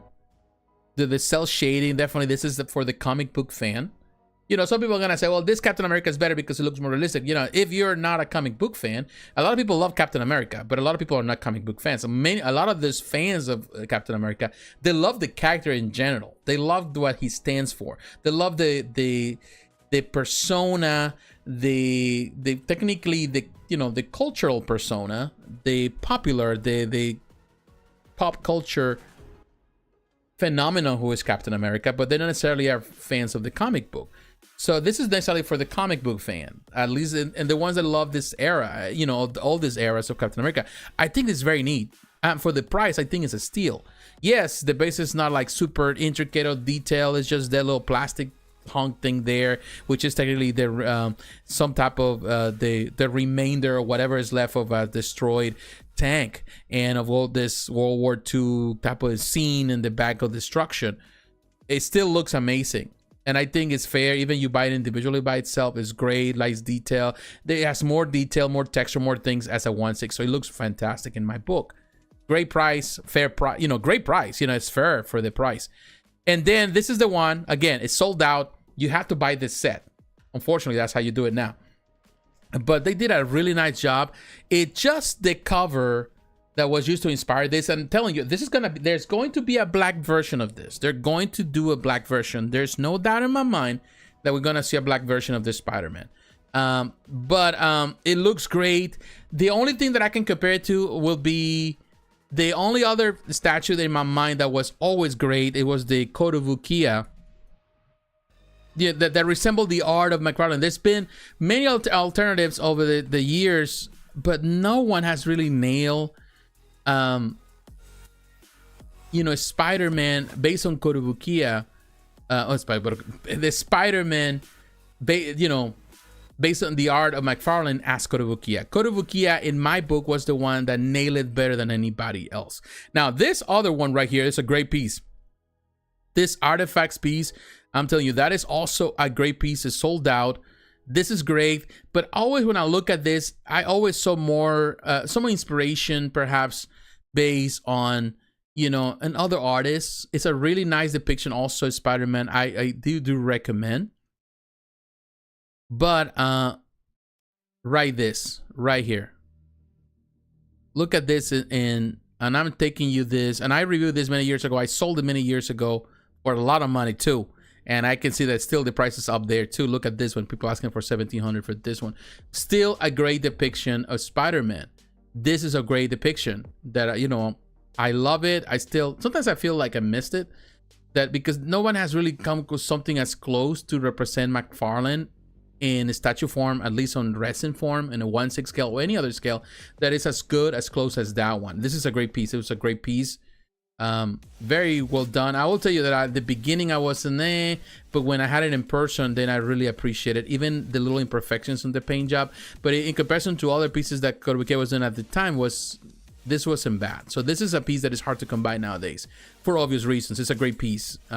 One of those classic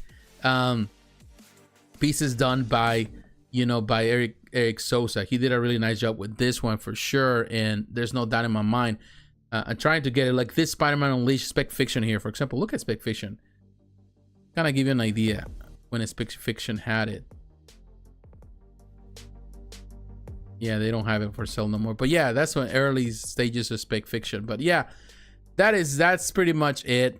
When you look at that,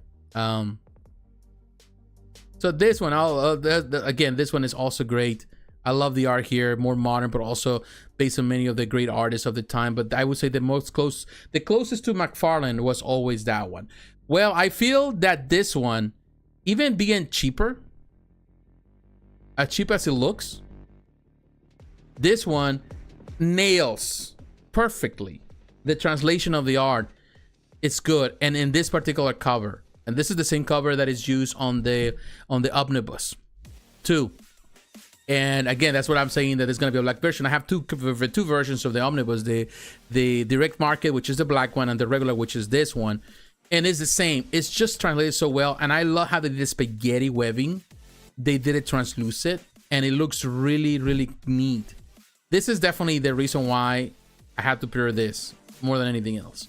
You know, I've been out of a Spider-Man 1/6 scale statue for a while. I do have a diorama, the bust that was done by Gentle Giant, which I think is a fantastic bust, also hard to come by, but I definitely needed a statue, and you know, it's cheap in comparison to anything, and I'm really intrigued. I'm hoping that this comes out perfectly, and that will be a steal when it comes out, if it comes out like this. It's really great. It looks good. Yeah, the cardboard thing might not be as great, but it's kind of adds to the thing. You can always change those things. I think it's removable. In reality, it's the base, and I like how they did the webbing. It's such a really nice detailed job. Now, I do see another thing that might be annoyed me is that I see now that it's sustained with that little rod in the back. That is definitely not my favorite thing of it. But in the way that it's presented there, it's kind of hidden. It looks hidden in a way. So from some angles might be annoying to see. But we'll know once we see it in person. Then I know how good is that or not. And that's something that I would say with the Kotobukiya was well hidden. There was not right everything. It was such a marvelous thing. The way he attached it to that base looks like he was in the air. It was a very clever idea. So I think that Eric did a fantastic job then. But this is a really nice depiction, and I'm really looking forward to see it in person and review it in the channel when it comes. But yeah, so I would say that, you know, those are the things. Right now, again, if you go to the website here, to McFarlane's Toy Store, you can get him here. You can order individually, or you can order the all as a set. The only way to get this Spider-Man right now is to order directly as a bundle, or as two bundles, whether you buy everything you like here or only one. And again, they come with the comic books, which is great, and the cards. In this case, the 110 versions, they don't have a comic book, but they come with a card, which is nice. They have a nice card too. And the 1/6, they come with a card and the comic book. And I'm really looking forward. I'm hoping that we get to see more of these statues, and that McFarlane keeps producing this type of statues that also get to the point to do resin statues too, but also you know, maybe get some of these statues that were in 110 to give them the 1/6 treatment. That would be great. All right, my friends, so this is what I want to cover right now. I think I've been at this for over an hour and a half. Thank you very much for, you know, being here with me, for this support. I am going to come back. We still got some stuff to do, but I want to take a break. I need to take a break. But when I come back, I want to talk about, we're going to cover Tsume art. We're going to talk about Cartoon Kingdom. We're going to look at Weta. We're going to look at Kitsune statue, PCS. We're going to talk about Pure Arts, Beast Kingdom, and ultimately we're going to talk about Sideshow and Sideshow Con. Hey, Red, how you doing, my friend? Thank you for stopping by and saying hello. I appreciate it. I appreciate it. So just give me a couple of minutes. I'll be right back. And of course, we will finalize what we're doing here. Yeah, so see you in a few.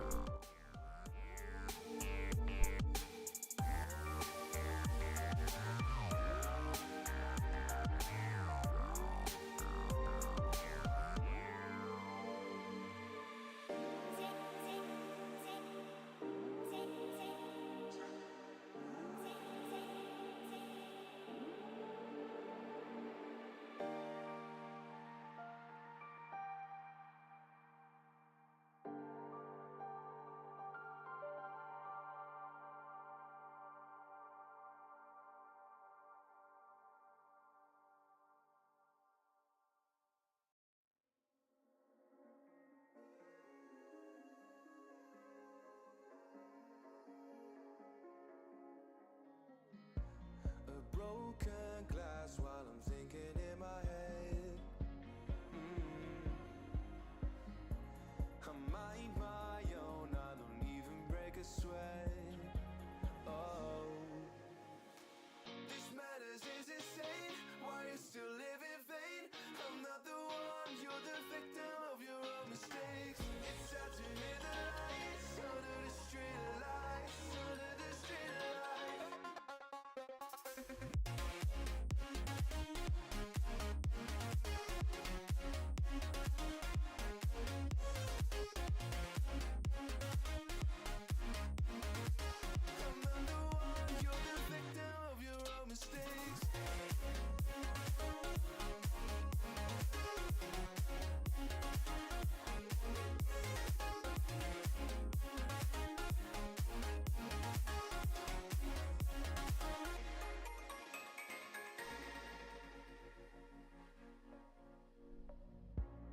Untold stories, they were left behind.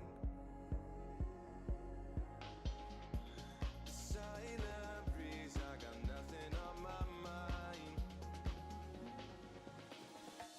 This madness is insane. Why you still live in vain? I'm not the one, you're the victim of your own mistakes. It's sad to hear the lights under the street lights, under the street lights.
All right, we're back.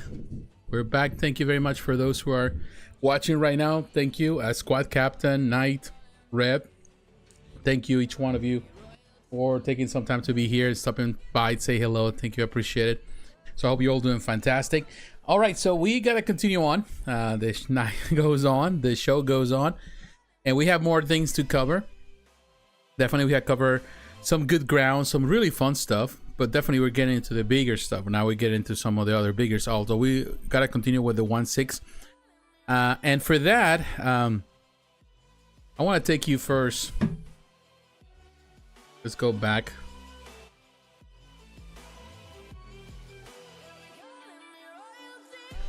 I want to take you to Tsume Art. Now, Tsume Art had a new piece that actually went pre-order last week and I didn't get the opportunity to talk about, but now it's here. You can find this also, Sea Dragon Kanon. This is for Senseiya fans. Here you can see in euros 374, so it's not really a bad price. Here you can see this Kanon. You can order directly through their website. This is part of the Ikage line, which is technically a cheaper. It's a line where the bases are not super huge, but they have different within Toei Animation they have a different series for different characters, whether it's Bleach, whether it's Naruto, and they also been building the Senseiya one. So this is Sea Dragon Kanon. It's really a nice depiction. To be honest with you, it's simple. I love what they do with the base, what Tsume is doing. By the way, you can find this as Spec Fiction as well. They have it there on pre-order, but it's a very nice. And some of the when you remember Ikage, some of the Ikagai or Ikage, I think that's what it's pronounced. I'm mispronouncing it probably, but in any case, this line.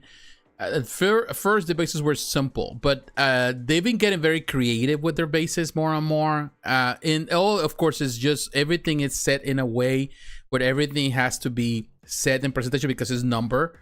So they want to have they only have so much space. They don't go crazy like other anime. Many other companies, they do this explosive, huge bases that occupy so much space.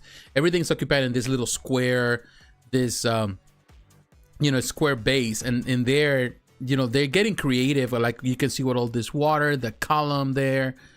It's so super good. It's simple. There's no switch out parts. It's just a simple representation of this guy of Kanon.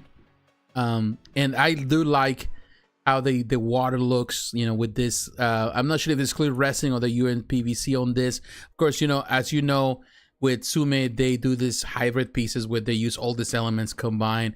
It looks fantastic. If you're a Senseiya fan, definitely this is a very nice addition. Very great piece. It's not super complicated. It also gives you the dimensions of the box, something that is very helpful. So you can come here, or you can come here, of course, to a Spec Fiction. They have it here at Spec Fiction. Here you can see it, the pre-order. It's a lot of stuff that at Spec Fiction I saw. There's a lot of stuff that they're carrying now that they didn't have before. When do the exchange is $479. Of course, you pay a little extra with Tsume. Of course, the edition is $2,000. But again, look at this piece. Very nicely done. Here are the same pictures that we saw. So you can order directly from Tsume, or you can simply come to Spec Fiction or any other that has it. It's not really a bad piece. So yeah, Tsume Art. Very nice. Another great addition. You can see this YouTube video. Maybe some of the images there you can see presentation wise. Now, what great thing about Spec Fiction is that the shipping for this in the continental US is free. Everything over their place is not, you pay for, even Alaska, Hawaii, Canada, all those places. But I think that's another plus that we get as in America. We get the opportunity to have a lot of these pieces. Waited to hear your thoughts on the thesis for Magneto premium form of favorite. Yeah, I'm gonna share with you. I have something to say about that. You'll see it. It's gonna be at the end of the night. I'm gonna separate everything to the end just to have some time to talk about it, because there's a lot to talk about that. But here, of course, as you can see, that's what they have here with Tsume Art. And that is definitely a great addition. Now the next thing, and I'm gonna, now that I'm here at Spec Fiction, by all means, as you can see, they carry a lot of stuff now from other stuff that has already been on pre-order before, you know, from PCS. Now they're carrying stuff here, which is kind of neat. But I want to take you, what is the next thing, this one that I want to cover here? Oh no, it's not here. Now I remember, I know where it's at. The next company, I'm gonna find it at Sideshow.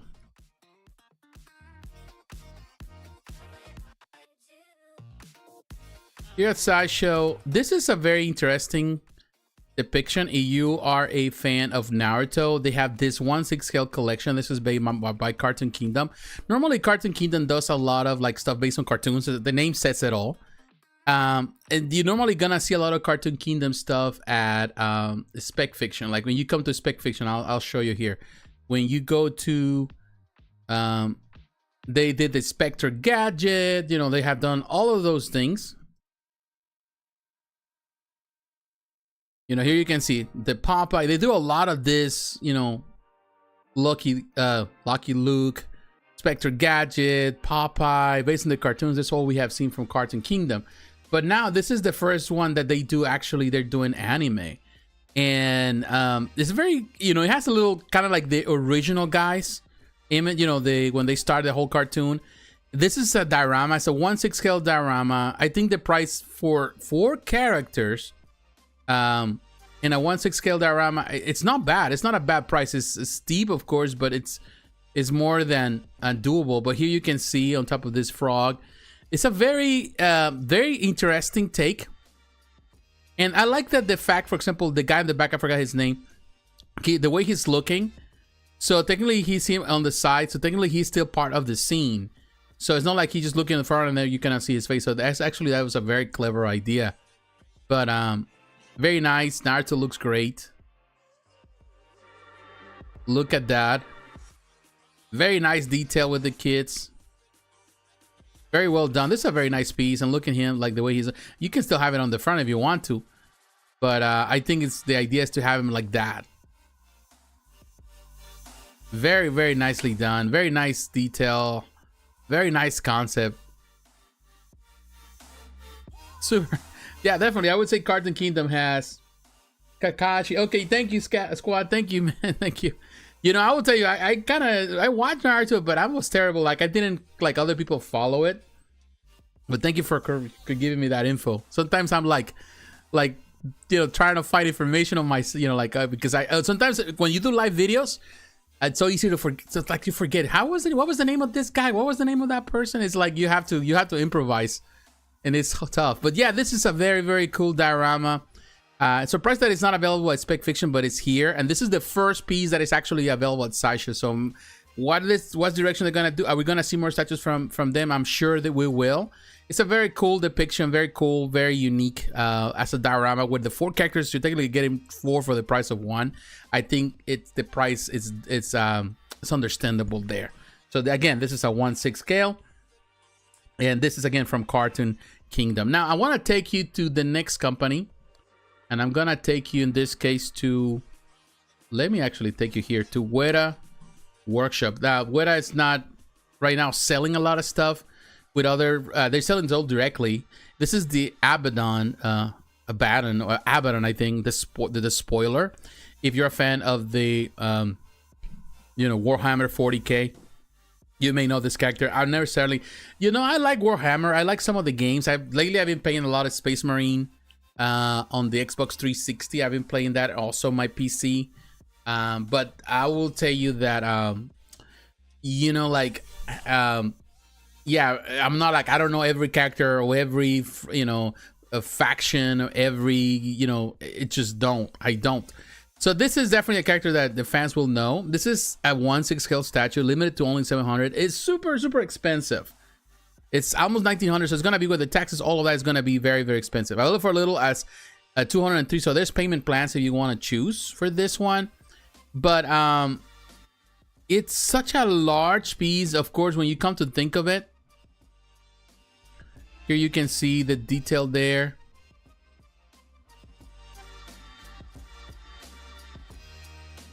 on this from different angles.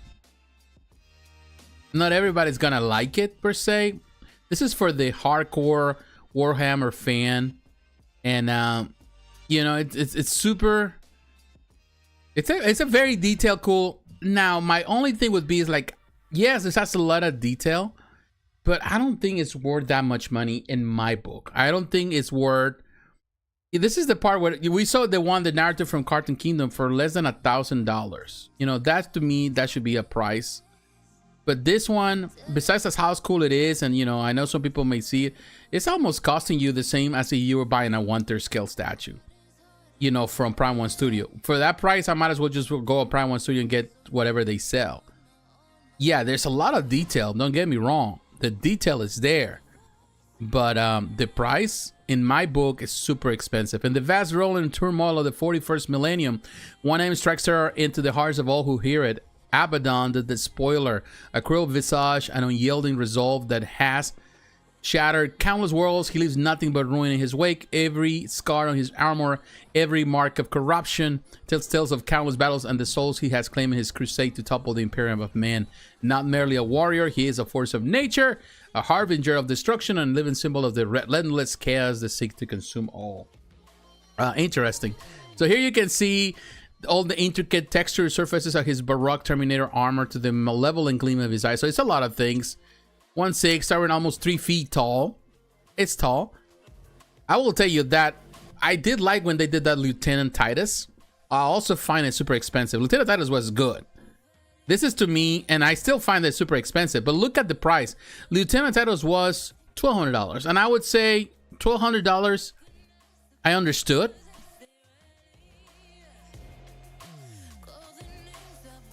You know, this is a character that in my mind, that's what really resembles, you know, that what is, you know, this franchise. Very nice.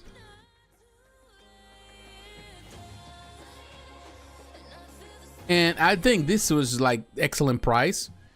The delivery is like 4 quarter of so it hasn't been, I don't think it hasn't been released yet. Still people waiting on it, but still, that I totally get it.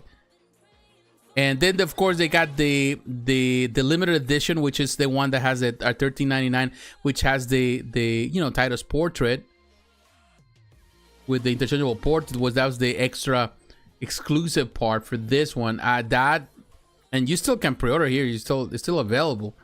So those are really cool. So my point is, like, it went from $13.99, it went $400 more. It's $400, almost $500 actually.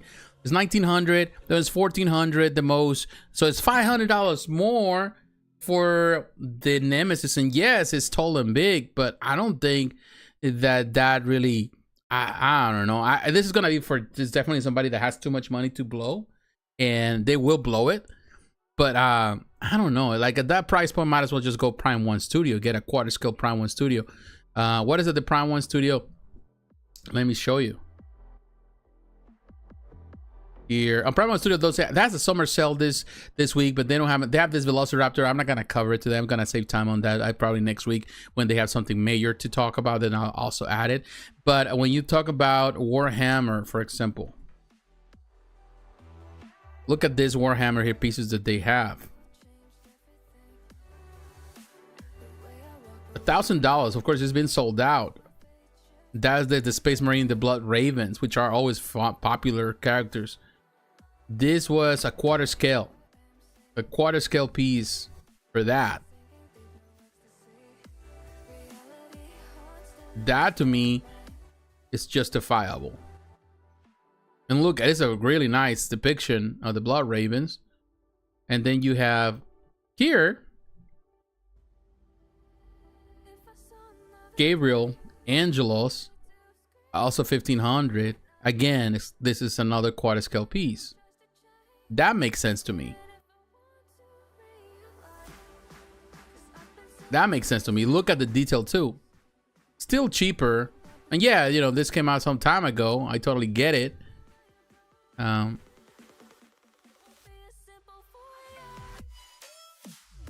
But you know, if I'm going to go for something, might as well. I like the detail. Don't get me wrong. I like that Weta's doing something very different and actually getting really with this line, Warhammer 40K. I know that there is plenty of people out there. I think the art is amazing. This is not a dig towards the artists involved here. You know, we see the principal scholars Daniel Cockersell and Victor Gooley, who has done a lot of work there. They do work. It's not a dig towards them.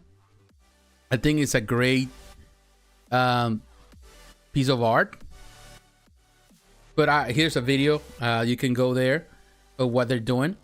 It's not a dig to their work,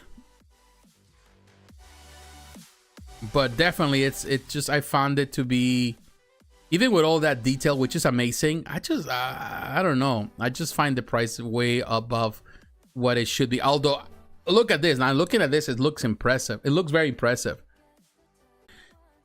That route. Yeah, it's very, very detailed. You know, I don't know. I'm torn about the price. Maybe it was like, I feel like it was a little too high. At the same time, keep in mind that this Marines, Space Marines, that's something that we also got to keep in mind. That the Space Marines are, or these characters with these armors are huge. They're not in the normal human proportions. So the proportions are pretty steep. So as you can see right there with the guy. So yeah, look how big it is. It looks almost like a quarter scale statue. And in some way they are on the same scale. Because if you look at the proportions of these warriors on these big armors, they're definitely bigger than a normal person. So yeah, even though they're 1/6, it's more like they're looking at a quarter scale in dimension wise. So yeah, might be, might not be, but yeah, I still find it that it went from the previous one that still hasn't been released and it's about to be released to this one. They just jumped $500. It's a $500 difference plus the shipping cost, and you're buying this from New Zealand. So I don't know, it just, I find that you'd have to be really invested. You definitely have to really get into it in order to find it, you know, to find the appeal in my book. So yeah, let me turn this off here. So yeah, that's something to consider. And definitely something that not everyone is going to be interested on. So yeah, that's what Weta did. So it's good if you're a fan. Again, just finalizing this, it's good if you're a fan, you love it, if you're willing to pay the price, by all means, it's your money. I just find that even though it's amazing in detail and definitely the dimensions are there, I still find it a bit too expensive. You know, a big jump from the previous one to this one to $500. And I know the economy, it has to do with it, but yeah, it just finds it a bit too fast getting and going in that direction. Like when you're looking at 1/6 scale pieces going now in the 2000 realm, it gets a little crazy there. All right, so that's what I want to talk about Weta. Now I want to go back to let me take you back to here to Spec Fiction. And we come into Spec, gonna talk about the next company. There's actually a company that released actually two different things, and that is Kitsune statue. This company also produced a lot of stuff that is anime. Here, there's two statues that we're going to talk about today. Let me show you the first one right here. This is the Kitsune statue. Here you see it. It's a 1/8 scale statue. We're going down in the scale because the other one is a quarter scale. But this one, if you're a fan of Bleach, this is a 1,000-year blood war. This is Ichigo. Ichigo, a 1/8 scale figure, $175. I think it's a fair price. Now, this is made out of a polyurethane and PVC. That explains also why the price is not as much. Definitely, if you're a Bleach fan, you know, I would say I remember the Bleach. Oh, I like it that they put the can of soda with, it's a Bleach can of soda. But that is the statue, as you can see. It's simple, detail, PVC statue. It's well done. It's not complicated. This company is a European company, if I'm not mistaken. I think they're also based in France. So you see there's a big popularity there. A lot of these statues are a lot of these companies, there are a lot of companies in Europe that do a lot of anime because anime is very popular in Europe. They grew up with a lot of anime. So definitely these characters really are very popular. So it's a very simple PVC statue, but it's really well done. I really appreciate what they did on this one. It looks really, really neat. Simple, but for that, it's not bad. If you're a Bleach fan, you go for this one. So this company, as you can see, Kitsune right here, has done some really neat stuff on that realm.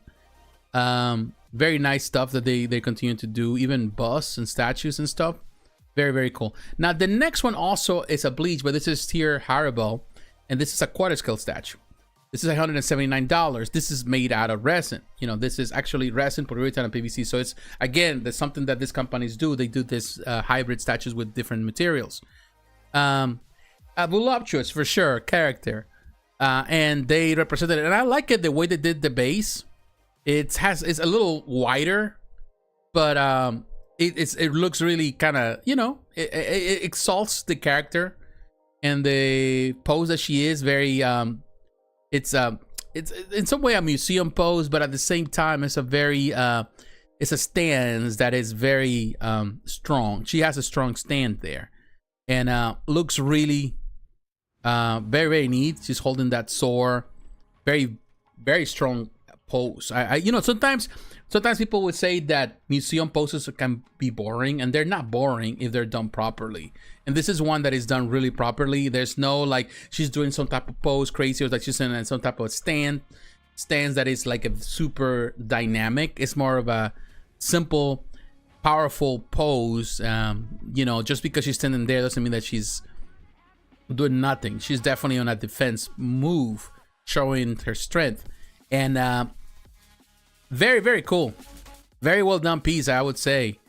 And there's another bleach. I was never really like a super invested on bleach either. But it's kind of cool to see that. It's cool to see when we see companies doing this stuff. And that's the number 3 right there on her breast. And the detail on the back. And even on the hair, like the way the detail, the way it looks on the back. Very, very cool. There are plenty photos. This is a really interesting, very, very well done piece for sure. So yeah, this is another one, $179, quarter scale. This is from Kitsune statue. All right, so let's move to the next one. And for that, actually, I'm gonna move out of this place. I'm gonna take you to PCS collectibles. Let's go to PCS because there's a new statue available at Sideshow. It's available here too, but only the regular version. They have, if you're a fan of the Gladiator film, we have here the Gladiator, the exclusive, of course, Maximus Platinum exclusive, which is the version that only is available directly from Premium Collectible Studios from PCS. It's a 1/3 scale statue. Character is Maximus. This only for this particular edition is 200 pieces. It's gonna release sometime between March and May, sometime next year. You know that is always subject to change, so that means that it's gonna be sometime around the summer, past the summertime. But in any case, if you order directly here, there is a discount. Plus, you get the loyalty points and all that stuff that is only provided with exclusive. So it's always better to order directly from Premium Collectibles. That's when she's about to go into her resurrection form.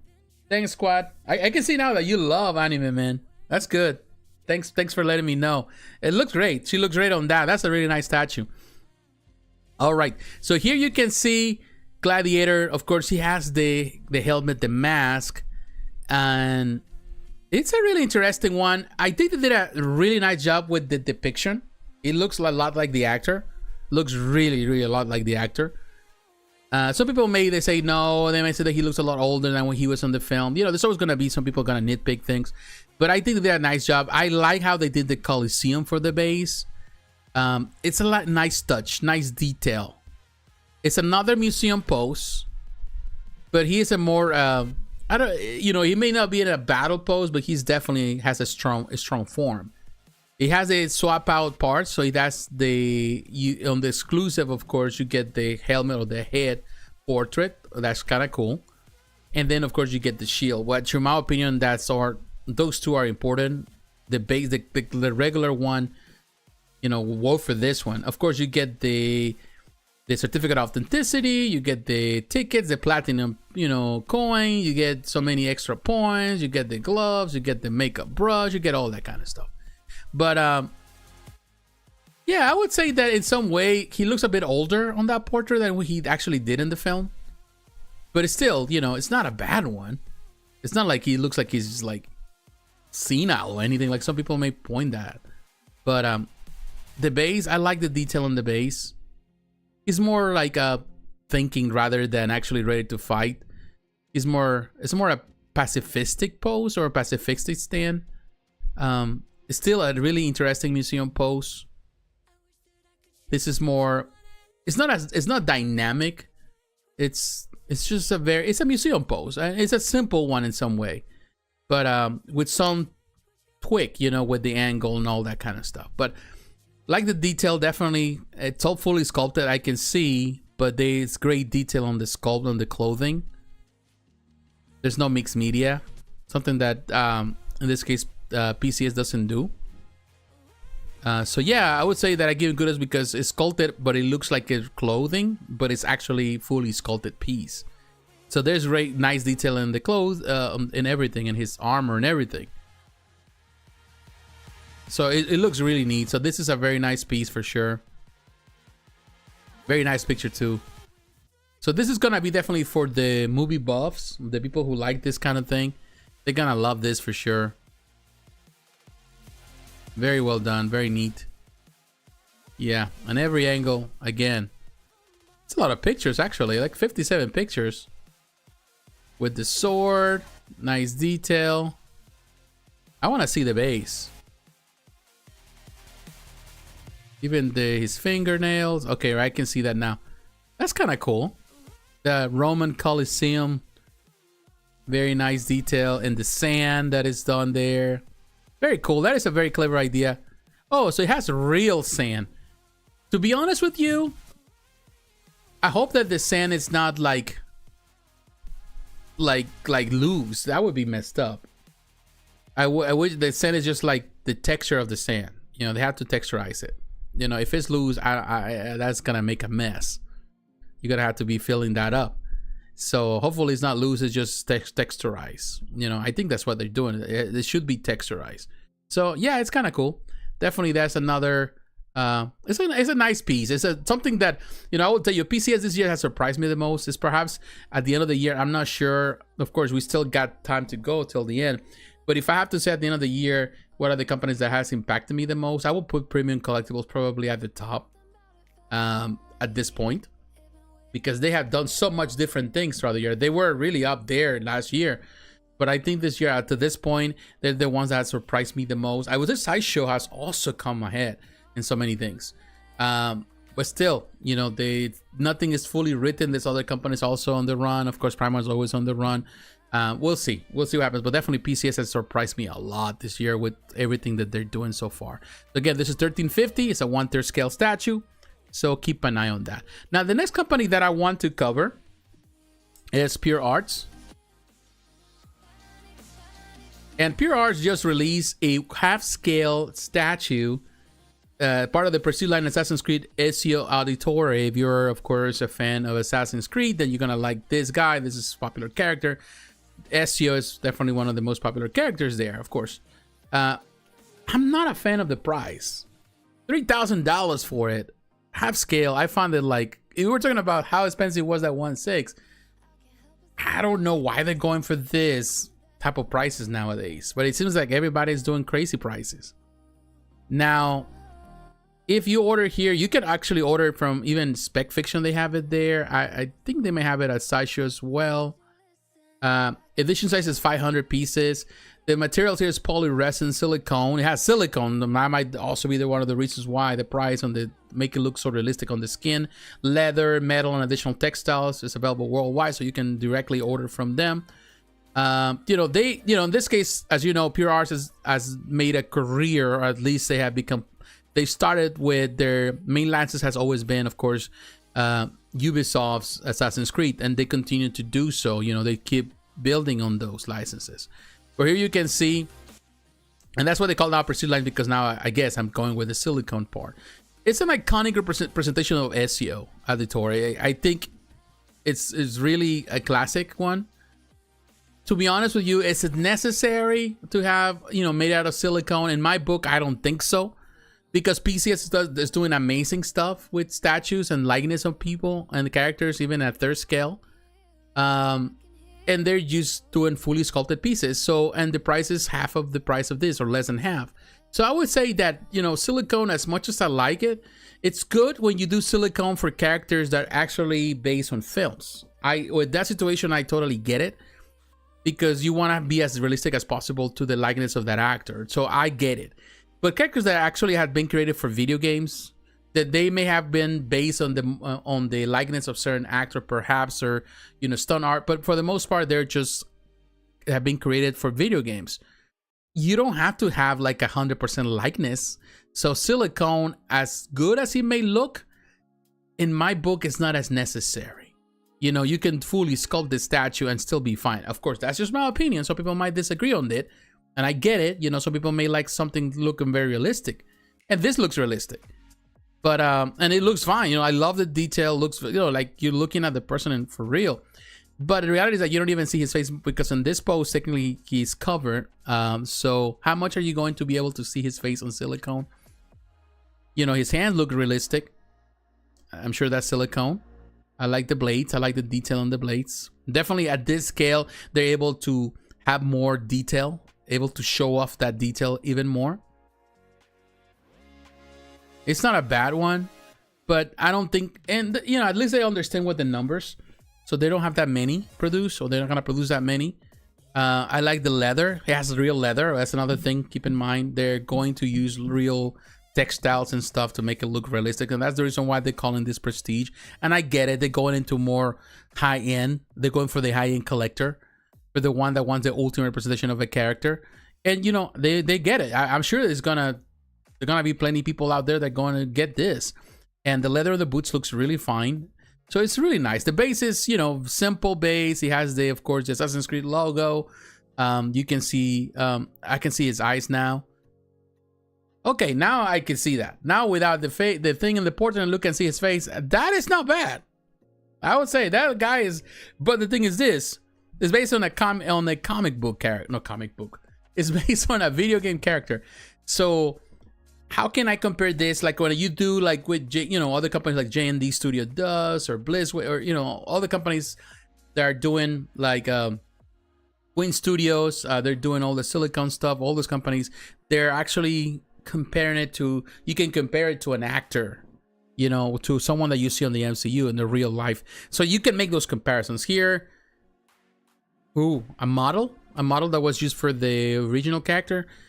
So you can not even be accurate and still be fine, you know, like it's just the way it is, you know, because it's not an actor. It's not that you're doing Robert Downey Jr. or doing a likeness of, I don't know, any other actor, you know, that has portrayed some character on TV, on television, or in the movies. Still, you know, I would say that Pure Arts did a really nice job. Besides all of that, I think that they did a really fantastic job. It looks great. It looks realistic, like a real person. And the detail on the clothing is excellent. I can see even his beard, his hair. This is, again, a prototype. The prototype looks like you're looking at a real person. It looks really fine in detail. Again, and you're going to get more detail on silicone that you're going to get, of course, on sculpted pieces. And the hair. So, yeah, this is the reason why they're going for that price. So, yeah, it's cool. If you had $3,000 to spare, and if you like Assassin's Creed, you know, here you go. Ezio Auditore, probably the most famous and popular character in the lore of Assassin's Creed. So, you know, I think that was the perfect choice. If they were going for someone to do this, then Ezio was the right choice. So kudos to Pure Arts for doing that. All right, so let me go now back to spec, because there is one more piece that I want to cover, or two more pieces that are here, and here you can see the stuff. But here I want to cover a couple of things. I'm going to cover here because some of them are very inappropriate and I don't want to cover them. But I want to talk about this too here. And this is from Beast Kingdom. They have the Deadpool and Wolverine life-size statues. Now, these are super expensive. This is really expensive. $13,000 for, if you want to have your own real Wolverine based on the movie life-size statue, then Beast Kingdom has your money, you know, has your ticket. Here you have it. And I will tell you, even as a statue, I am not seeing it like, here you can see with Beast Kingdom. Look at the the statue. I don't see the 13. This is worth 13,000. Even the likeness in his portrait doesn't look. It looks like a small, like it's. Look at this, like he's been painted or something. Doesn't look realistic. This is the thing. We just saw Pure Art's likeness with that silicone, you know, 1/2 scale, and it looks impressive. And that was 3,000, and I'm still, you know, I think that the price is high, you know, but I understand it's silicone, so I get it.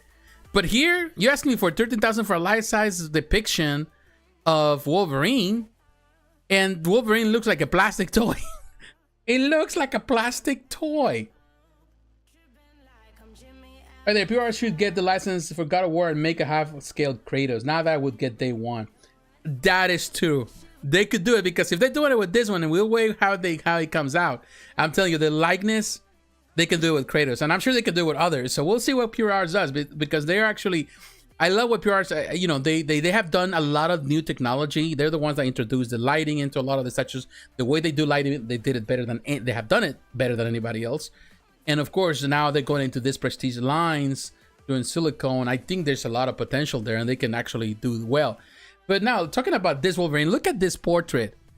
That's not worth $13,000. When you look at what Pure Arts did for $3,000, how you can say that this actually is it's terrible. Yeah, it's gonna be life size, but that is more than likely it's not gonna even be you know, that's gonna be more than likely fiberglass, as they have done in the past. You know, well, their statues, it's gonna be fiberglass. So I don't know. It just, that is just ridiculous in my book. Look at the materials they're using. Let's see here. We can see their materials. It doesn't say, of course, it's life size, but still, you know, this is not going. They're not going to use it, as they have done with some of these life size statues in the past. It is not going to be made out of, you know, anything but fiberglass. Now look at Deadpool. Another $1,300 here. You know, I would say Deadpool, at least you can get away with Deadpool with a lot more, because it's Deadpool, because you don't see his face, you know, because it's just his costume. The base, it just looks, it's fine, you know, but 13,000's worth, I don't think so. This is what actually should be 3,000. It's just not, it's just unrealistic to expect somebody to pay that much money for something that in my, you know, that is only because it has the license. And yeah, it may have the right clothing, you know, the you know, the custom design, all that kind of stuff. I get it. Still, you know, I bet that some people do a custom, they can actually replicate the custom. Some, you know, there's a lot of people that they do, you know, they do their own custom, so they can go you know, to the cons, and I forgot how they call this, but you know, to represent the famous characters on the characters they love. You know, they can do it for a lot less. I just feel that some of the stuff doesn't look as premium. I think what Pure Arts did is better. So this is the thing that I feel that Beast Kingdom is asking for a lot of money. You know, and this company does, sometimes they do all kind of things. Beast Kingdom has done some stuff that is actually very well priced. Don't get me wrong. Beast Kingdom has done statues that are really well done, and it has done a lot of things that in my book are actually excellent. This company does really great stuff. Like, for example, this is Stanley Mastercraft. Very, very nice piece for Stanley quarter scale. So they have done stuff that is very affordable, and you know, the price is where it's supposed to be. This too, in my book, is like, no, I don't see it. And look at this also. Let me go take you back to what I saw on. We were at Hot Toys. We saw this. So I'm going to take you there. Because we were here, we saw this.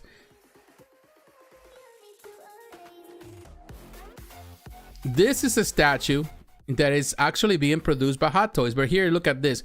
A broken and shame-filled Logan reluctantly joins Deadpool's side, claws bare and ready to fight for the survival and a shot at the redemption.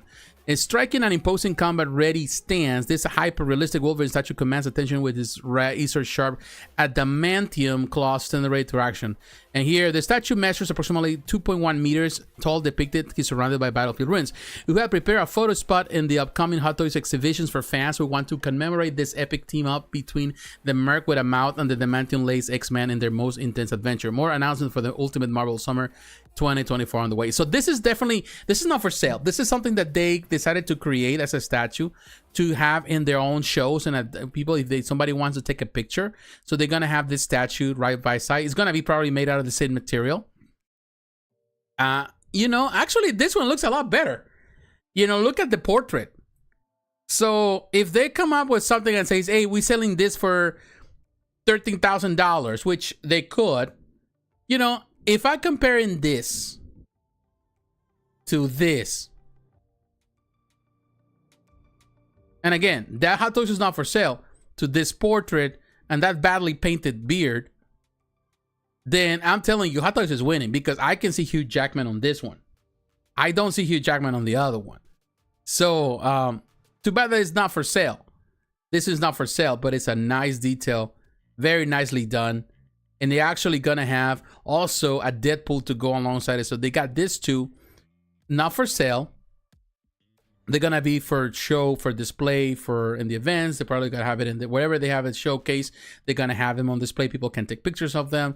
Those are the ones in my book that I would pay $13,000. I wouldn't, but if I had it, I would.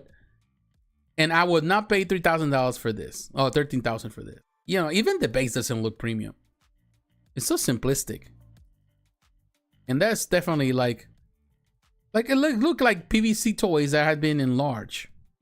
Going back to Facebook, look at this one. Nice detail, nice base. This definitely would command $13,000. At least in my opinion. So yeah, I would say I think they're smoking something really heavy over there at Viz Kingdom. You know, these are maybe just the pictures, maybe just the detail. Maybe when we see it in person, maybe it's different, but still, I just don't see it. I think they are smoking something very, very heavy. All right, my friends. Wow, it's 9:30, almost 9:30.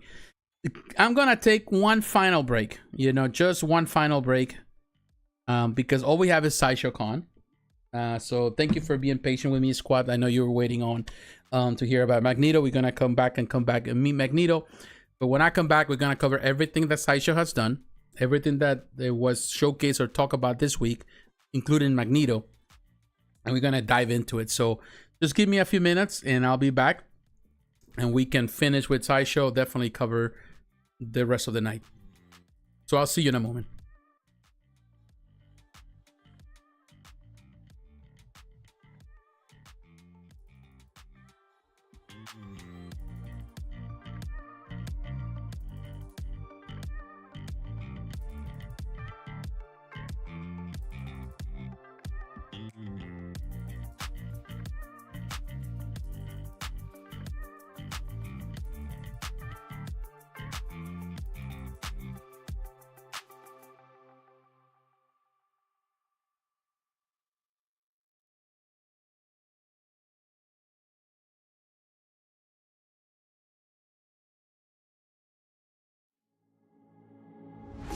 You don't like the lights, but it's camera time. Said take the picture, but you rolled your eyes. Now I'm mortified and still terrorized. Push me behind to get me from my better side. I wanna push you back, but that's all you want. Wanna wrap me up, I'm holding back. Trying to get me framed, throw me in cuffs. Said I attacked you, that's just a false truth. No need to argue, and yeah, I've had enough. You follow me anywhere I try to be alone. I find you there. There's more to me. Everywhere I try to go alone, I find you there. You follow me anywhere I try to be alone, I find you there. Oh, there's more to me, but anywhere I try to be alone, I find you there. I find you there.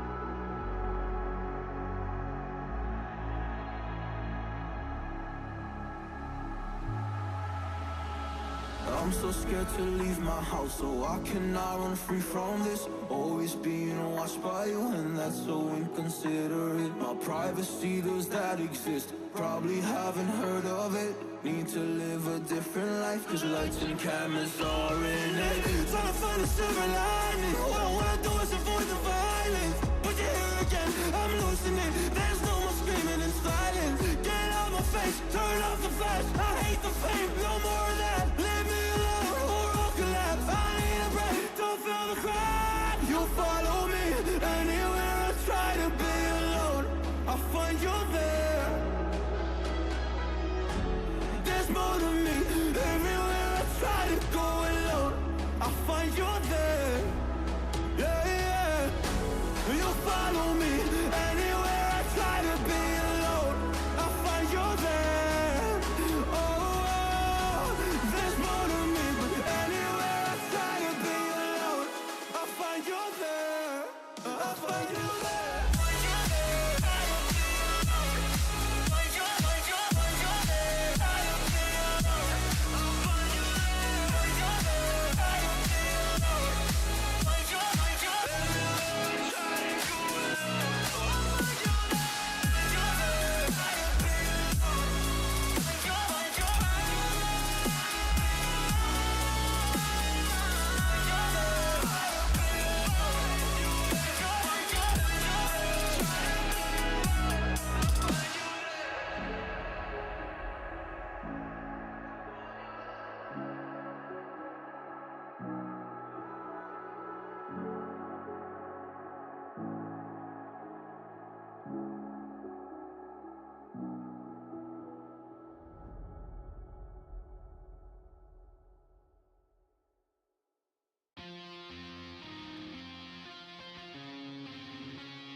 Where am I going now? Just falling over dreams. Now I'm just so far gone, this isn't what it seems. Taking me so damn long, it's fading from belief. I need to slow this down, it's burning from beneath. Come break this line, before tomorrow dies. Holding on for what is worth my life. I'm out of time, I'll make it up the vine. Find my way to giants in the sky. Tonight it comes to life.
All right, my friends. Thank you very much for giving me the opportunity to take a quick break.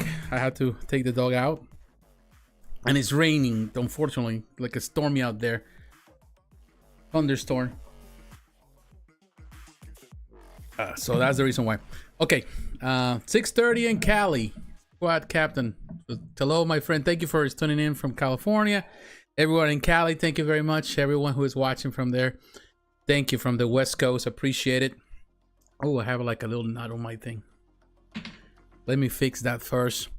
But in any case, it's time. I'm back. We're gonna cover Sideshow.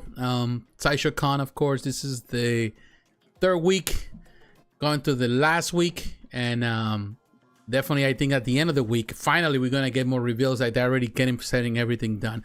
So technically, they're gonna be the same as San Diego Comic Con. I'm not sure why they decide to extend this whole month thing for that.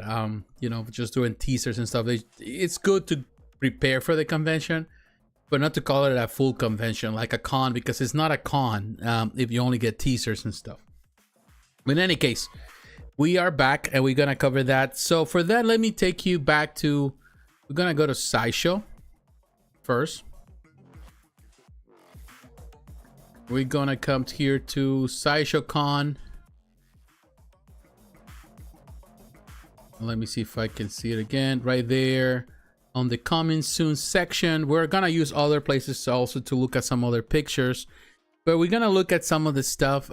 This is of course the list of everything that it's we already see some of this stuff, some of the stuff that has been announced, and there's a few things there that definitely have caught up our attention, like this Slayer, the Undying Blade. Last week we saw you know, technically just a little hint of it. Now we're able to see more of it, and this is of course part of the Court of the Dead, which I will tell you, the Court of the Dead has been an interesting concept. This is one of the things with Sideshow. Those things are different and he breaks the mold, and I think that's when Sideshow really shines, is when they don't stay with a mold or they don't follow a trend, they just do their own thing. I think that's when Sideshow really shines, and that's how this Sideshow became Sideshow. That's how Sideshow was at, you know, became the powerhouse that it is art-wise, when the company was really breaking all the ideas, all the concepts, everything, and making their own thing, leaving their own imprint on everything.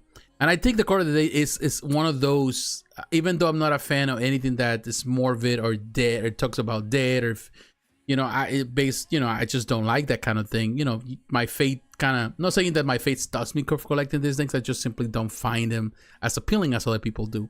However, I am intrigued and definitely admire the way these artists put themselves out, and they bring so many things and new ideas and concepts. And this is a very interesting, from all the core that they have done, I think this is a very interesting take with this ancient Chinese female warrior, and on this with this blade, because that's what it looks like. It could be Japanese or all I care, but it definitely has the ancient influence.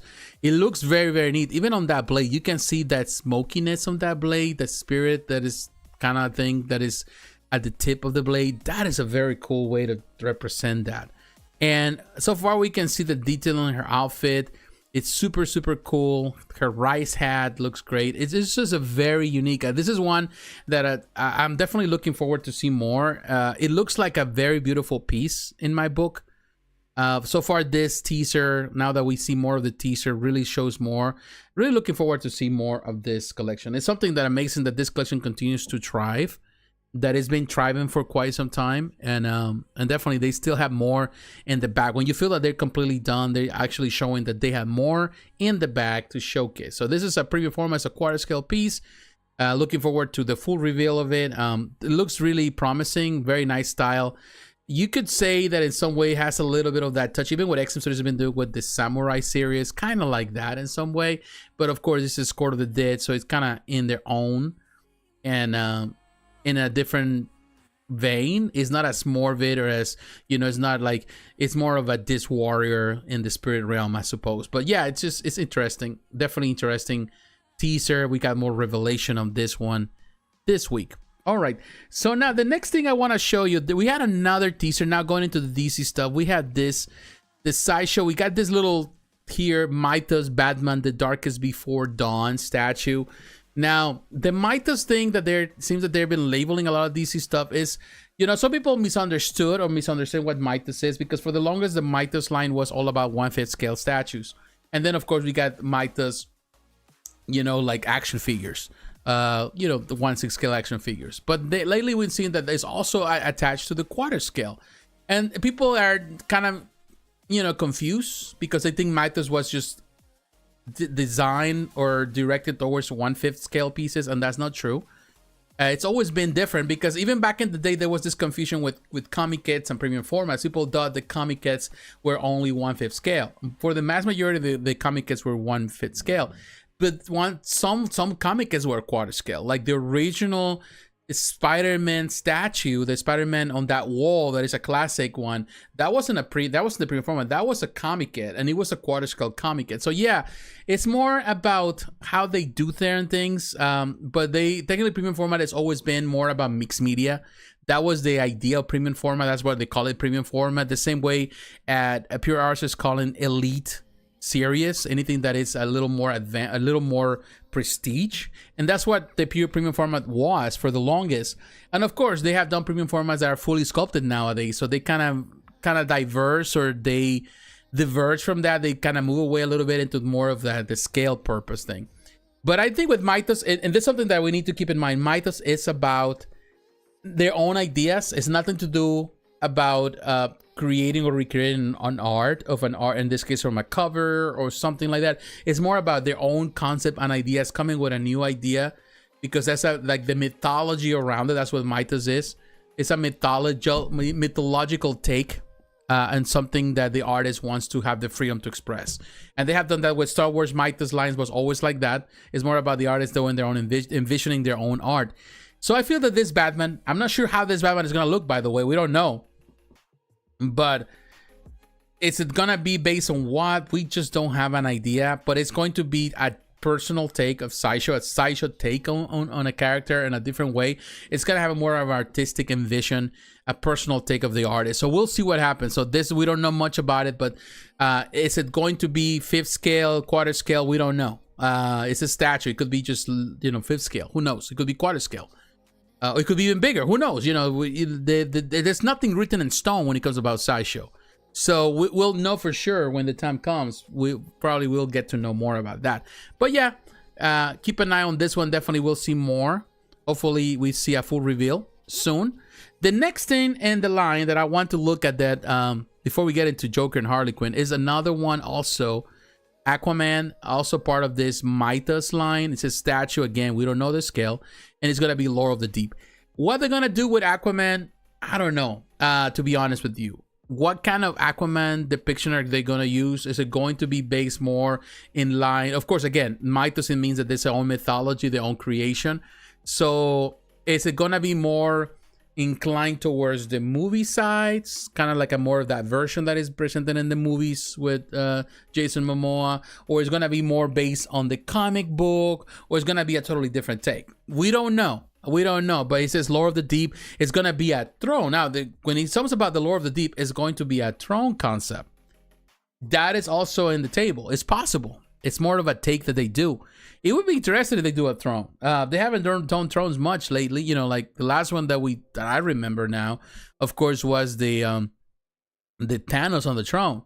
And, you know, a lot of people love that statue. So it could be definitely kind of the name itself kind of gives way that it's going to be more of a royal representation of Aquaman. So we'll see how that's going to pan out. It would be interesting to see how they're going to do it. Are they going to have a full reveal? It's just a teaser. We don't know. We'll find out more next week. So I think they're, you know, preparing. You know, people are already posting. A lot of the artists that are going to be invited, that are part of the team, they already say they're setting the stuff. So we'll see what happens.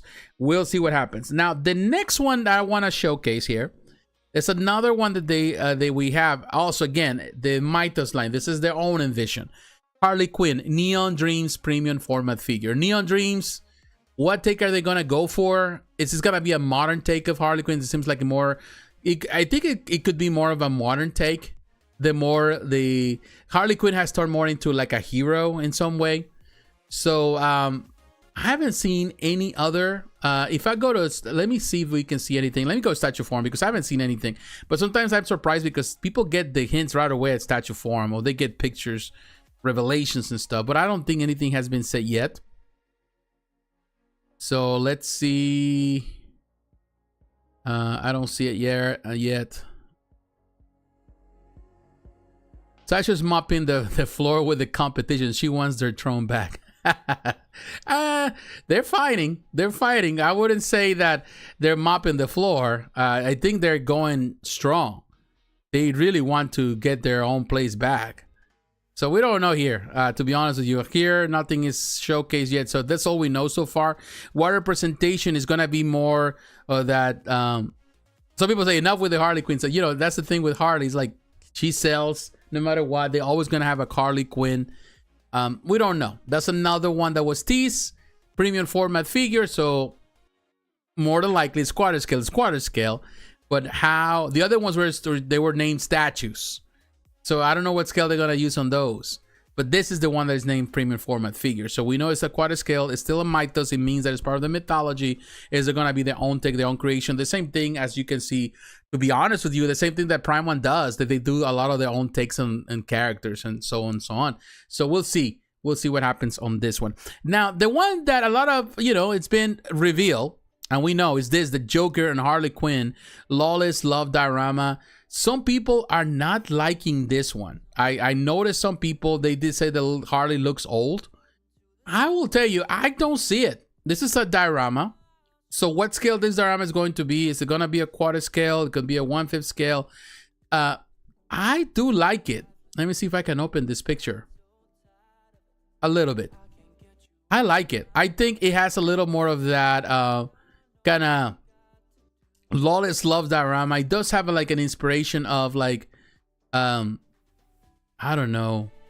It has a little more like a vintage style take on it. Like a 1920s, 1930s Lawless era time. Bonnie and Clyde take.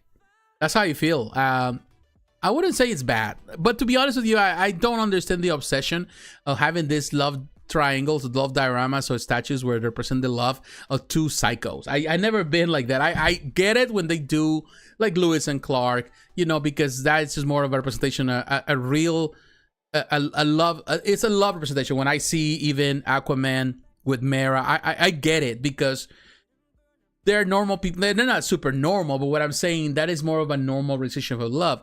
But the relationship that Joker and Harley Quinn has a very toxic relationship. And in so many ways, when they present this type of statues, like this type of Mythos statue, it does represent a very, it really kind of like exalts a very toxic relationship that has never been good. Because the Joker has always manipulated, used Harley. I don't think the Joker is in love with Harley. It's never been in love with Harley. So when say lawless love, there's no love. The Joker has always manipulated and used Harley, and Harley has always been used in this kind of relationship. She's an audience, a fan, and he loves that he has this fan that loves everything he does. So it's just a very toxic situation.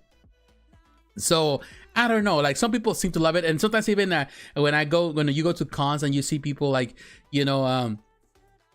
dressed up as Harley and this and all this is people like they love, and this is my my sweetie pie or whatever, or my pumpkin, and people are always like to me it's like, are you telling me that you have a toxic relationship the same way as Harley and the Joker? There's nothing to praise about, but people seem to like it for some reason. It always sells. There's been so many different statues of this relationship that it's amazing. Even by Sideshow, by so many companies, and it seems like it keeps selling and people keep selling. They keep selling that. I would say the art is good. The art and the design, and it's a premium format, so he has mixed media. You see the tailoring on the clothing and the dress and his clothing and his jacket and his vest and his shirt. So yeah, there's some of that. It looks good. The paint job is good. They both look crazy because they're both crazy. So yeah, there's gonna be an appeal, but this is something that personally I feel like, okay, whatever, it's been done in some way. Although perhaps not in this style or going for this like 1940 style, 1930 style. but still has been done. 1940s, 1950s, but still has been done. So yeah, it's kind of cool. A little cool concept. But yeah, these two psychos just in love. I don't think they're in love. They're just infatuated with each other. That's all it is. But in any case, enough of that. That's what we got. We will see more very soon, but at least we have this picture to go for. Now, the next thing that we have in here, we had another reveal. Now going into the Marvel side, it was revealed now that we're going to have a Modok statue. And this came out of the left field for me. Like, okay, I wasn't expecting this. Now, Modok is a character that is always interesting. This is a Modok statue. Now, my question is this. Is this going to be based on the comic book? Or is it going to be based on the TV series that was on Hulu Plus, whatever? Which, by the way, I watched. It's okay. It's funny. But it would be lovely to see a statue. Also, some people were saying, is it gonna be based on the movie, on the Ant-Man movie, which is a terrible take on Modok? I doubt it. I think it's gonna be more based on the comic. At least I'm putting my money on it that it's gonna be based on the comic. It should be. And this is definitely a very surprising take. A surprising thing because I was like, okay, we haven't seen Modok. It would be nice to have something like this. The only Modoks that we have seen, and I have action figures of Modok that are amazing. I'm telling you, like what Marvel Select have done. Marvel Legends with Modok has been good. Even Marvel Select has done Modok. We have seen, like, I'll show you what Modok statues have been out there. Modok statue. This is a statue here, by the way. We don't know what kind of statue it is. Now, we don't know what kind of scale. I'm sorry. But here, this Marvel Legends figure, I like it. I have that figure. Also there's others, but this Marvel Gallery, this is done, of course. This PVC statue, very cool, from from Diamond Select Toys, very cool. The best Modok statue that we ever seen is the one that was produced here. You can see from that was done here for Bowen Designs. This piece, up to this day, in my opinion, is one of the best statues produced by Bowen Designs. Such an amazing representation. It's massive. It's huge. It's such a well done piece. Very well done piece that represents this character. Bowen did it great. So, it's one that I always wanted to have and haven't really have. This is when it came out. Look at $220 back in 2011. Limit to 500. But I'm telling you, this piece here, look at that on eBay. Look how much it goes for in price right now. It's $1,500, and I believe it. It's going for that.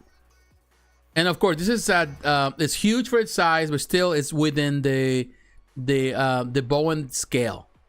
But it's such a beautiful, well done piece. If I'm not mistaken, the concept, the design, everything was done by the Kucharik brothers. I may be wrong, because I don't remember well. But if I'm not mistaken, it was done by them. It's such an amazing, amazing depiction of Modok. Let me see if I see it on the picture. Normally it shows the artist that was involved. I may be wrong.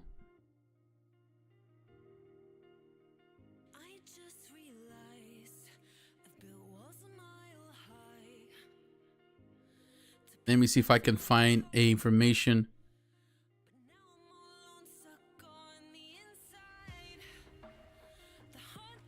I think the Kucharik brothers did it. I may be wrong, but I don't want to lie.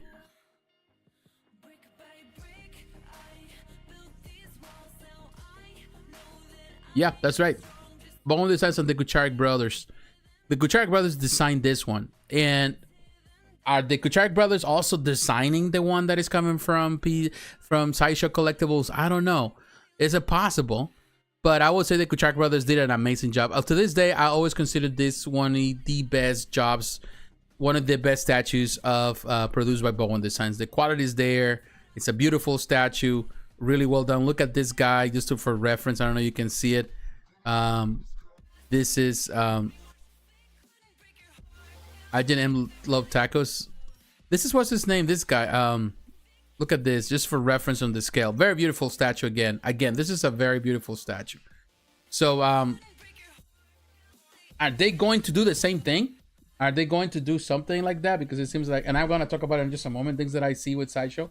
Are they going to kind of follow the same? Are they using the same artist? We don't know. We don't know. Now, look at this one. This is a figure that I still have. I need to open. But this figure I bought. Actually, I bought it. You look at the price. $26 for this figure, man. And I bought it actually also around the same price, but with discount. I saw it at was at GameStop, and I bought it because it reminded me so much of the figure by by the Kucharik brothers. It looks really neat, very nice, and they actually, you can change the portrait. You can type different expressions. So yeah, that's pretty cool. So that's a figure. That's just a figure, Marvel Legends figure, and it's not that expensive. Like you go for it. But I would say this is something that I don't know what they're gonna do again. So we don't know. This is in the air, but it's exciting when they do something that is completely out of the blue. So it's not the same thing as they always. It's not another Wolverine, although we already have another Wolverine with the Weapon X. But it's still, it's good when they actually bring other characters that haven't been done or Sideshow hasn't ever done. So this is one that we'll see what happens. What scale, we don't know. We'll find out soon enough. All right, so the next thing I want to show you, I want to go back to Beast. And the reason I want to go back to Beast premium format is because, although it's not shown here, I saw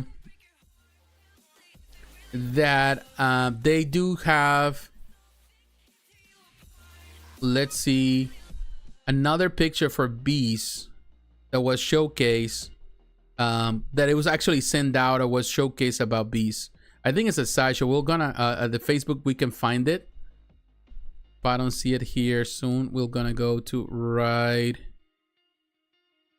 there. Look at this. Oh, see if we can open it. It looks okay. Oh yeah, look at this. I'm gonna actually go to Facebook. Facebook.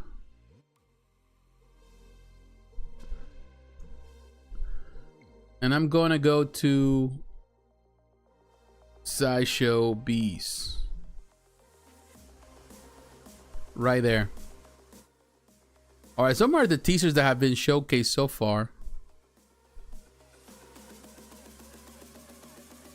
This we have seen, and this is on the Chris Michael at the Batman Statue Collector. These pictures were showcased. I think they showcased, they send those teasers. Let's see. Look at the arm. And they go with a concept that we have seen before, which is this concept about the desk. And this is a concept that has been used with, we have seen a lot with a lot of custom pieces where they do this desk. Even the original comic kit from them that was 1/5 scale, he was like in a studio in some way, although it was not a big studio. He's reading some books.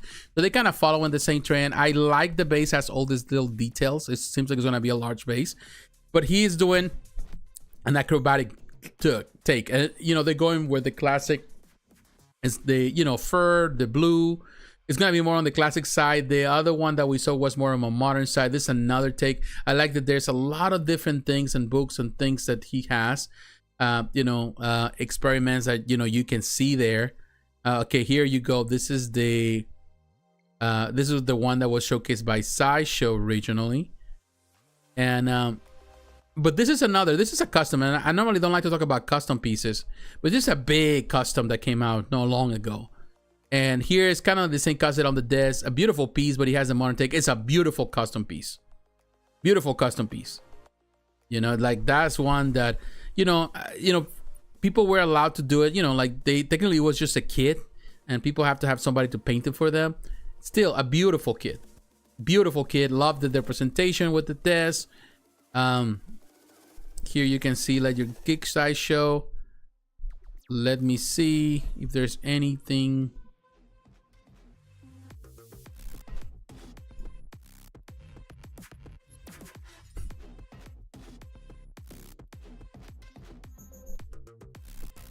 Okay, we haven't seen much here yet, but let me take you then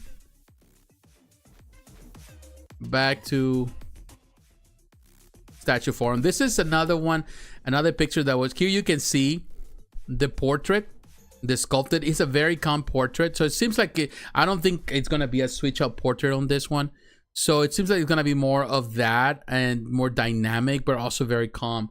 And in some way, I feel like I like that they're going for this concept. I wish it was a more I wouldn't say not dynamic because it's dynamic. I wish he has the ability for this to be the ultimate representation of the beast, not only being philosophical as he has presented before, but also as a beast, also a force of power, a force of nature. I feel that the paint job is excellent here. I like it. Is this going to have interchangeable portraits? Is going to have an angry face?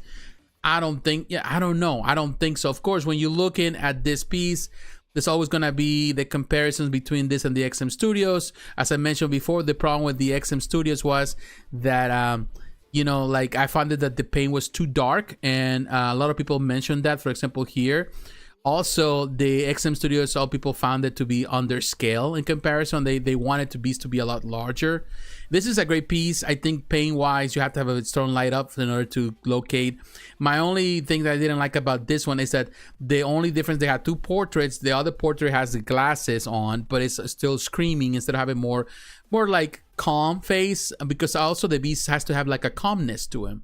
So they go with the calmness here, but also I would prefer also to have a switch up portrait at least where he's more in attack pose. So I feel that, you know, for some reason Beast has gotten some attention. Here you can see in comparison to this collector's posting all these pictures, and you can see how Beast looks small in comparison to the rest. Comparisons with other pieces, even though like how small he looks right next to even Cable. I wouldn't say, sometimes people think that the Beast is such a huge guy, and he's not super huge, he's not super tall.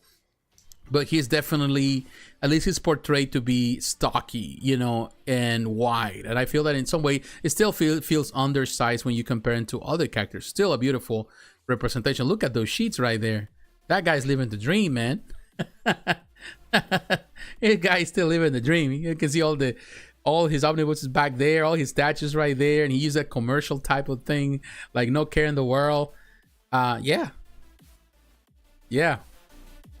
I can tell that the guy is single, or at least that is like a spare room or something. Who knows? But yeah, it's you know, no disrespect, you know, that's kind of cool, man. You can power it. I would love to have something like that, some type of sheets like that. But yeah, it's going into like somebody using this example of the Elena, a lot of the PCS, which was kind of more on the dynamic, and it seems that they're going for that. That here you can see the original Comic Cat, which definitely has that little that vibe, but less dynamic. He looks more like a monkey on that one. Of course, the beast is represented in different ways. Here, of course, here you have the portrait. It's still, you know, there's a lot that we don't know yet. There's a lot of things that we still gotta discuss, you know, that we need to find out. Only time can tell what they're gonna do. I just wish there was somewhere in between. Like if you're going for a style, you know, I wish there was something, you know, yeah, they're going very free willy on this one, which is fine. I'm okay with that because sometimes they don't. You know, they're borrowing from concepts from here and there, and that's something that it seems to be very common for Sideshow nowadays. And yeah, we'll see what happens. It's still like, you know, like I will tell the portrait, I'm still kind of not all in it, but we'll find out more. It does have a little more of that portrait. It reminds me a little more of the 80s era rather than the 90s era, or a little more modern era. We'll see what happens. Definitely there's a lot of potential because we also have, you know, of course, the Iron Studios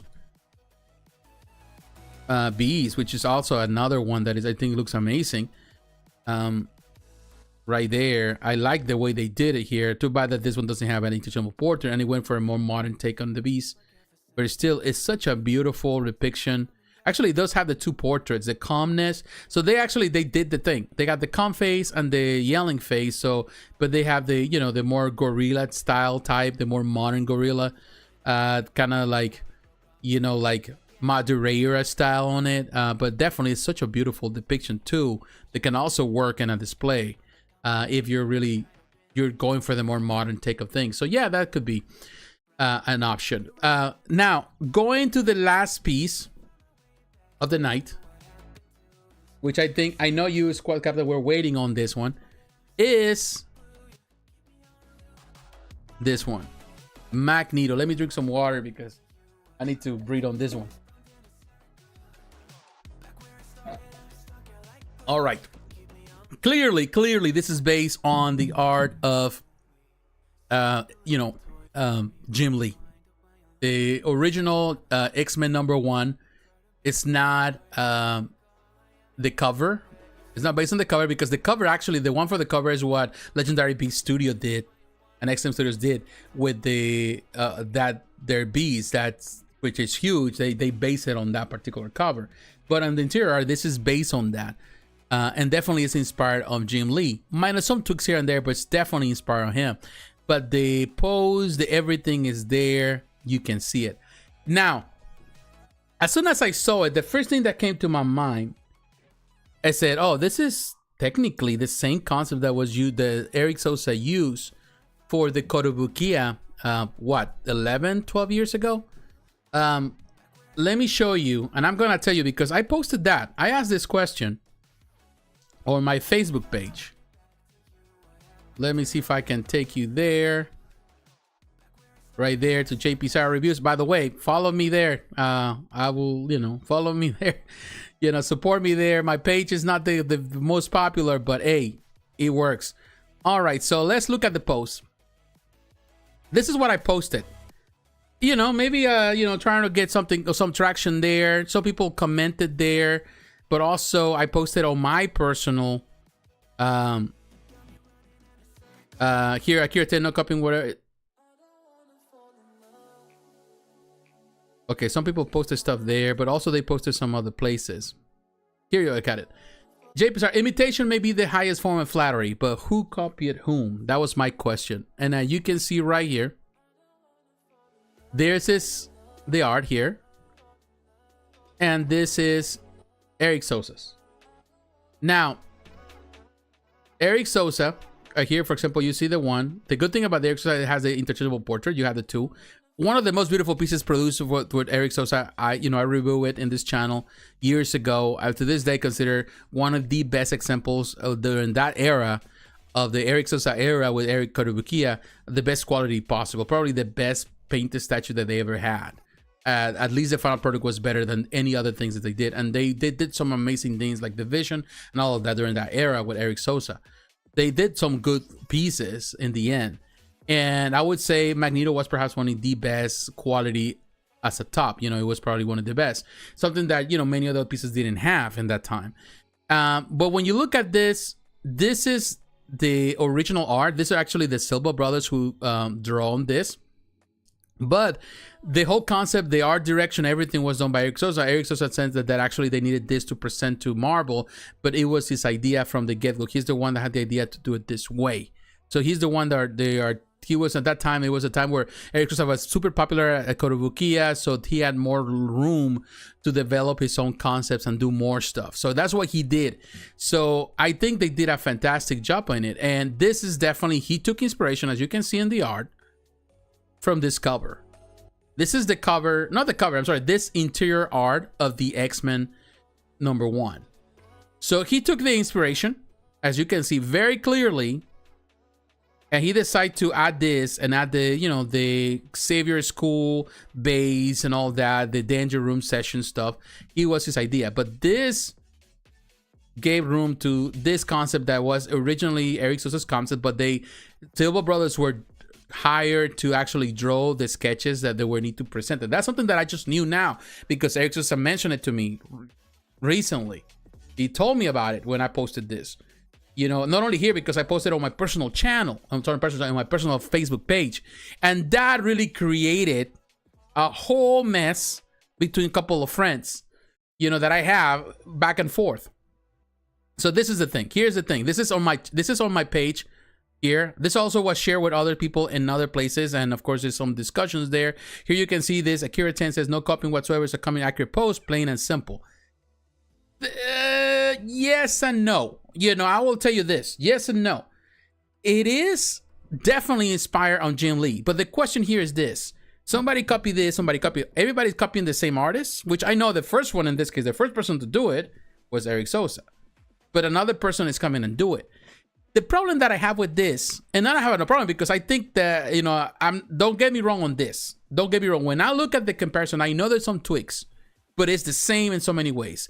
The portrait seems like it's tilted that way a little more, but the way he extends his legs is very similar. The way his body looks is very similar. The contortion is very similar. The arm might be a little kind of more clunch in one way. The one that is close, more or less to the body, and the hands might be more extended, more on the curvy style, while this is more on the what Eric Sosa did. So yeah, it's more, and it's open, it's not clunch. So yeah, there is some similarities.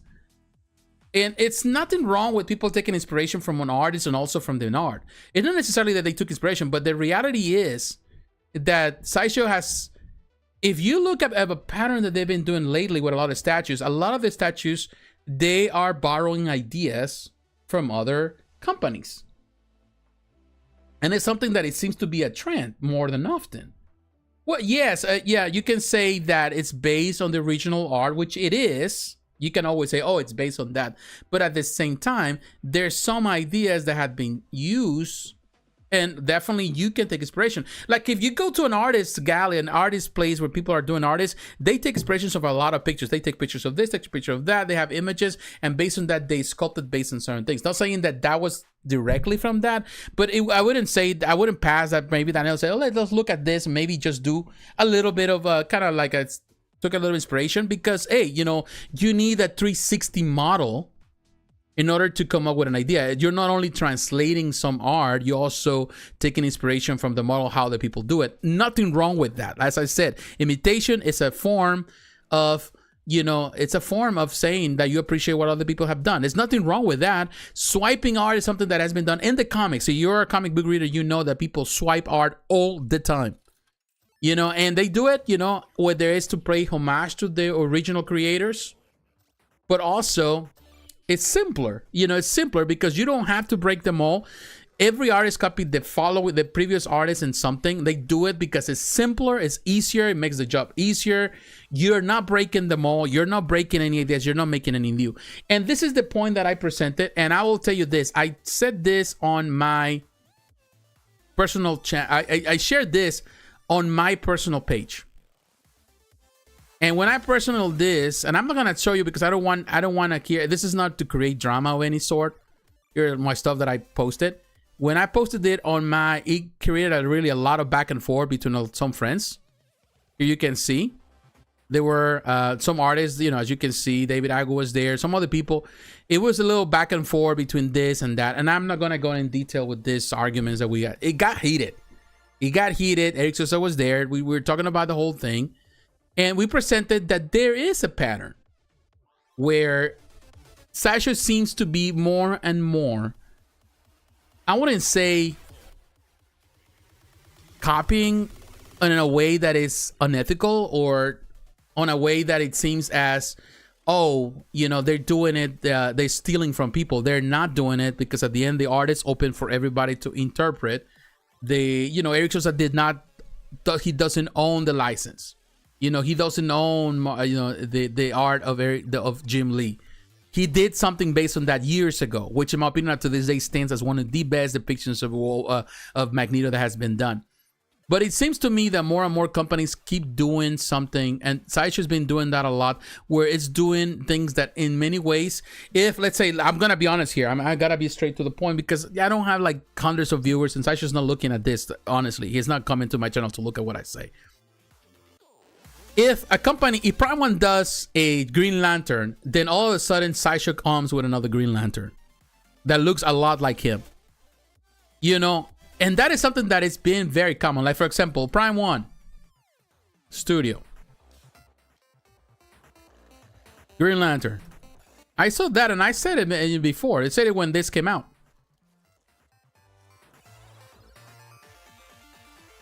Prime One did this. Beautiful depiction of the Green Lantern. We talk about it when this was announced. You know, beautiful depiction of the Green Lantern. Perfect. A beautiful piece. All of a sudden, you have Sideshow Green Lantern.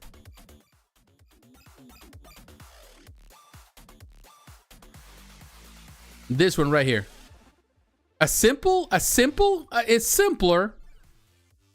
you know? And some people would say, oh, you know, it's not the same. But when you compare it side by side, does that look like? Or what, at least, Was that, I'm not saying that that was the intention, but the first one that came out was the Prime 1 Studio, and then it was followed by Sideshow. So who's copying who? I'm not saying that. Now I'm using this as an example.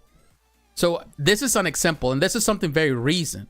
Yeah, they make it this looking up even more, but it looks like very, very, very similar. You know, they took a lot of things and the ideas. In other words, the concept of the idea that was presented before, it was, okay, let's do something that is similar, but not so much. Of course, they tweak it, but they borrow some of the concept. You know, even though they're gonna accept it, they're not gonna accept it, but there's some borrowing in the concept. So that is just an example. Another example, Sideshow, I don't know, Batman, Gaslight. Let's see. I'm gonna see Gaslight. I'm doing things as fast as I can. I don't think this one was. You had Batman gotten by Gaslight. It was there. Really interesting. I like this piece. I'm not gonna say that it's bad. And then you have Prime 1.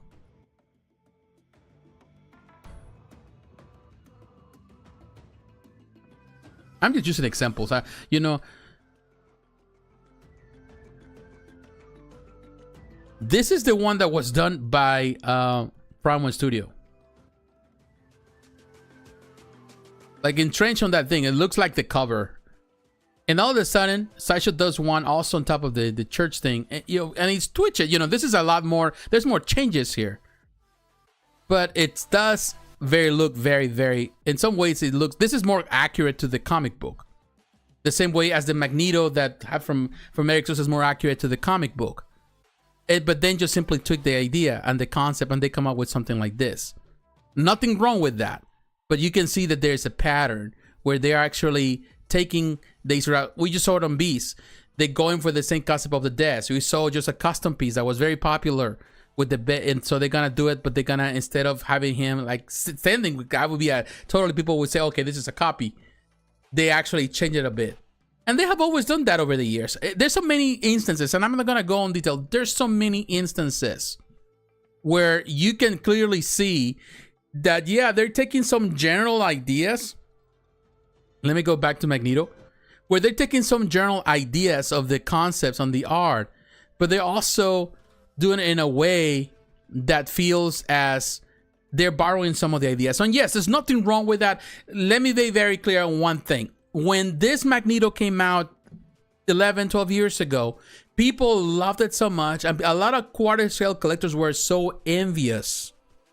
Of this piece. They say, oh, I wish it was a quarter scale. I wish there was a quarter scale. Too bad that Eric only does 1/6 scale with Kotobukiya, that they don't do quarter scale, because Sideshow had the license.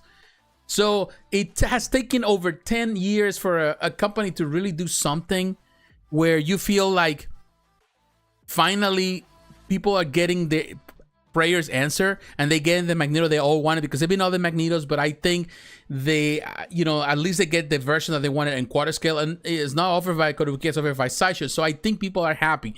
I'm okay with that. I think people are entitled to have this piece. I think it's a beautiful piece. I think Daniel Bale is a fantastic sculptor. He did as fantastic job. Some people may not like the musculature, but that is just a concept. It's a choice. That is something that this is represents, you know, Jim Lee's art. So it definitely is there. You know, and I'm all for that. So it's great that it's happened.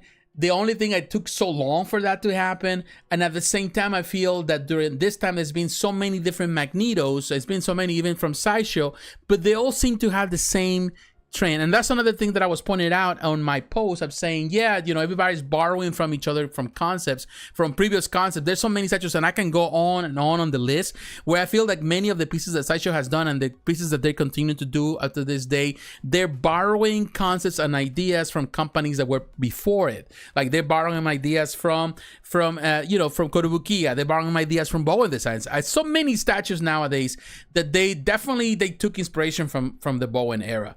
And yeah, you can say that Bowen was the first doing so many of those depictions, and yes, it's true, but now they're on quarter scale, so they're borrowing them ideas. So I feel that it's more people are just following what is simple, and that's something that I point out and on my post and on my. And if you're more than welcome to look at the post, you're more than welcome, if you're my friend on Facebook, to look at that post and just go into see in detail, because there was a lot of back and forth, some really interesting points by some of the artists. David Igo had some different points. David Igo was, of course, worked for Sideshow for longest, and he's a great artist. He is a great art director. He knows what he's talking about. He was involved in so many of the concepts for over 10 years that he was working at Sideshow. So definitely he was there. He knows. But also it was also commenting, from his perspective, and he is definitely a person that, in many ways, it seems that a lot of the art that he has done in some ways has been copied or followed by Sideshow in some way. So there are things there. I'm not saying that they're both wrong. I'm not saying that they're both right. I'm just saying it seems very common nowadays for Sideshow to play it safe and follow a concept that somebody already implemented and do the same thing. Just tweak it a little bit, give it a little more of that Sideshow style on things, but still feels like not unique. And that's something that a lot of collectors were pointing out. Many collectors don't see it like that, because a lot of collectors are collecting this for the first time. This is perhaps the first Magneto they ever seen, the first pre-order they ever seen of Magneto. They have, they haven't been here that long. You've been here less than 10 years, that you haven't been here long enough, really.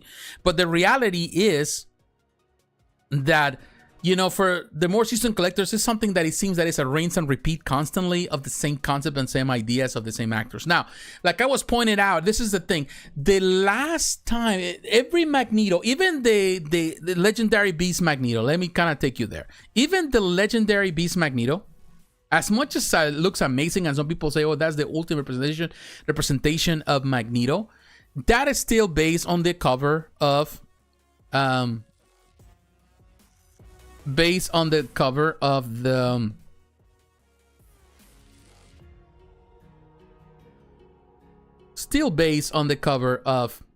here of course was with XM Studios, still based on the cover of Jim Lee, so it still kind of follows the same trend and pattern of many. And the reality is that there's so many of the pictures of Magneto that we have seen where he's kind of like in this type of pose or the other pose, so everything is more Jim Lee based.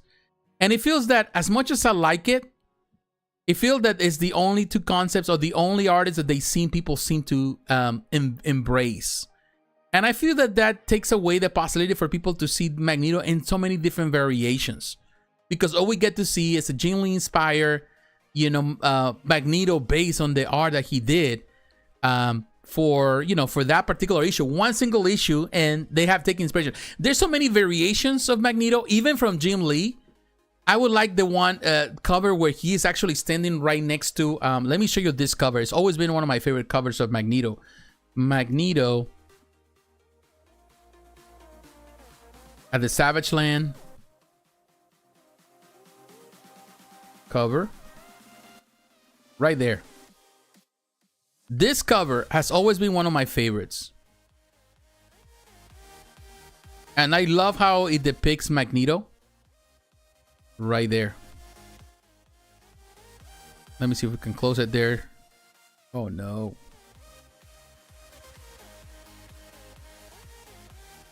This cover. I always love this cover.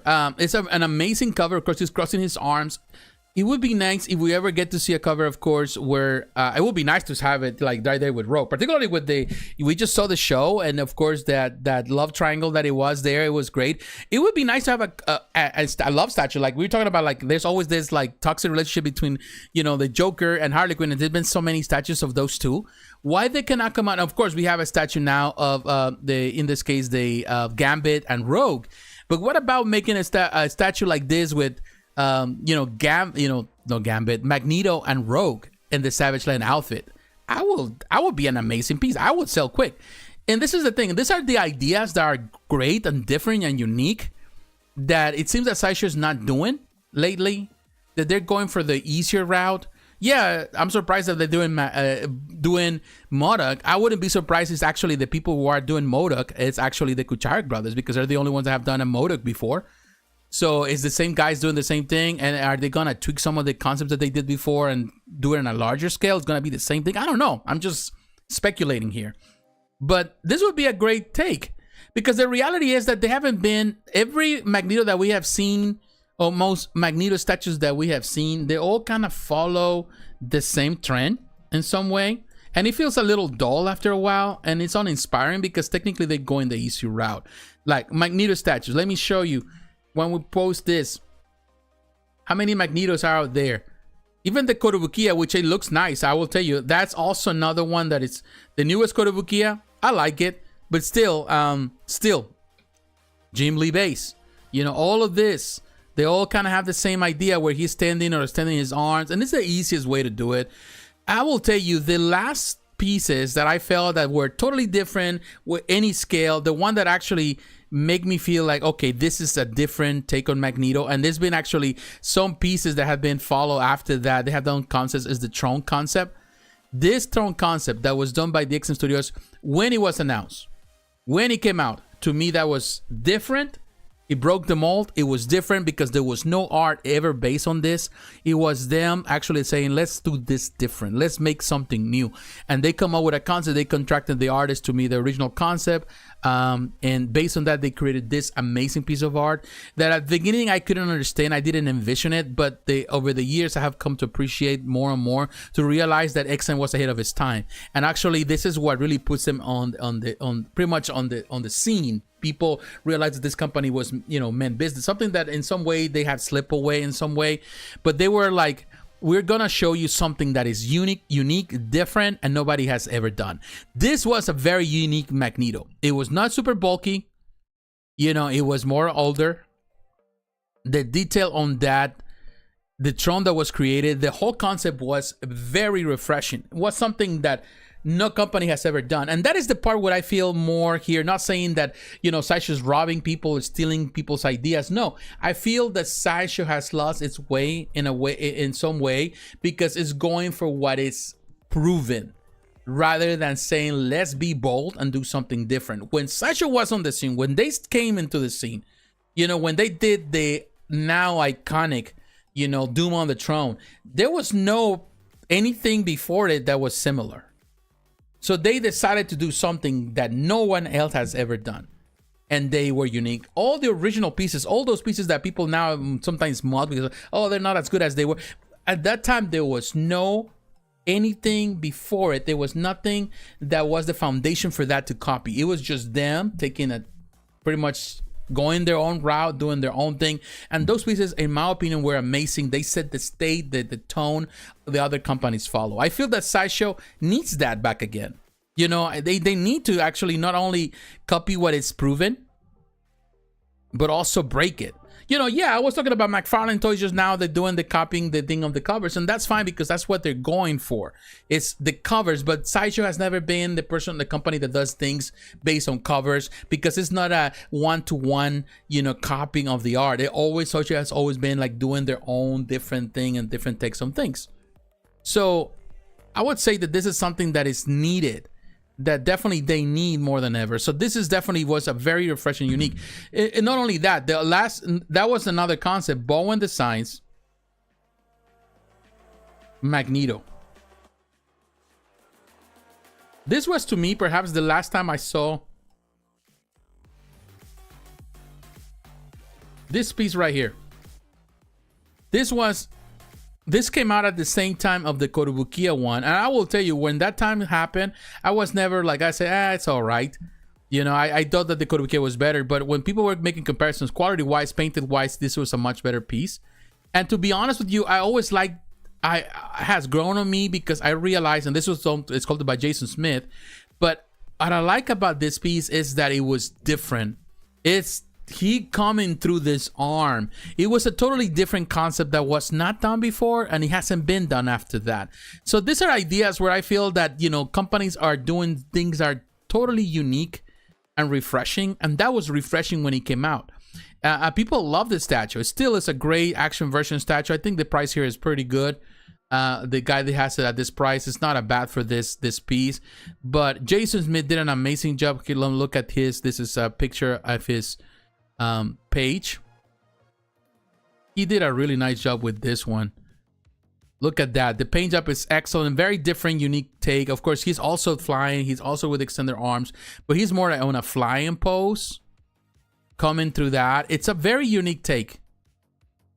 Something that definitely is needed.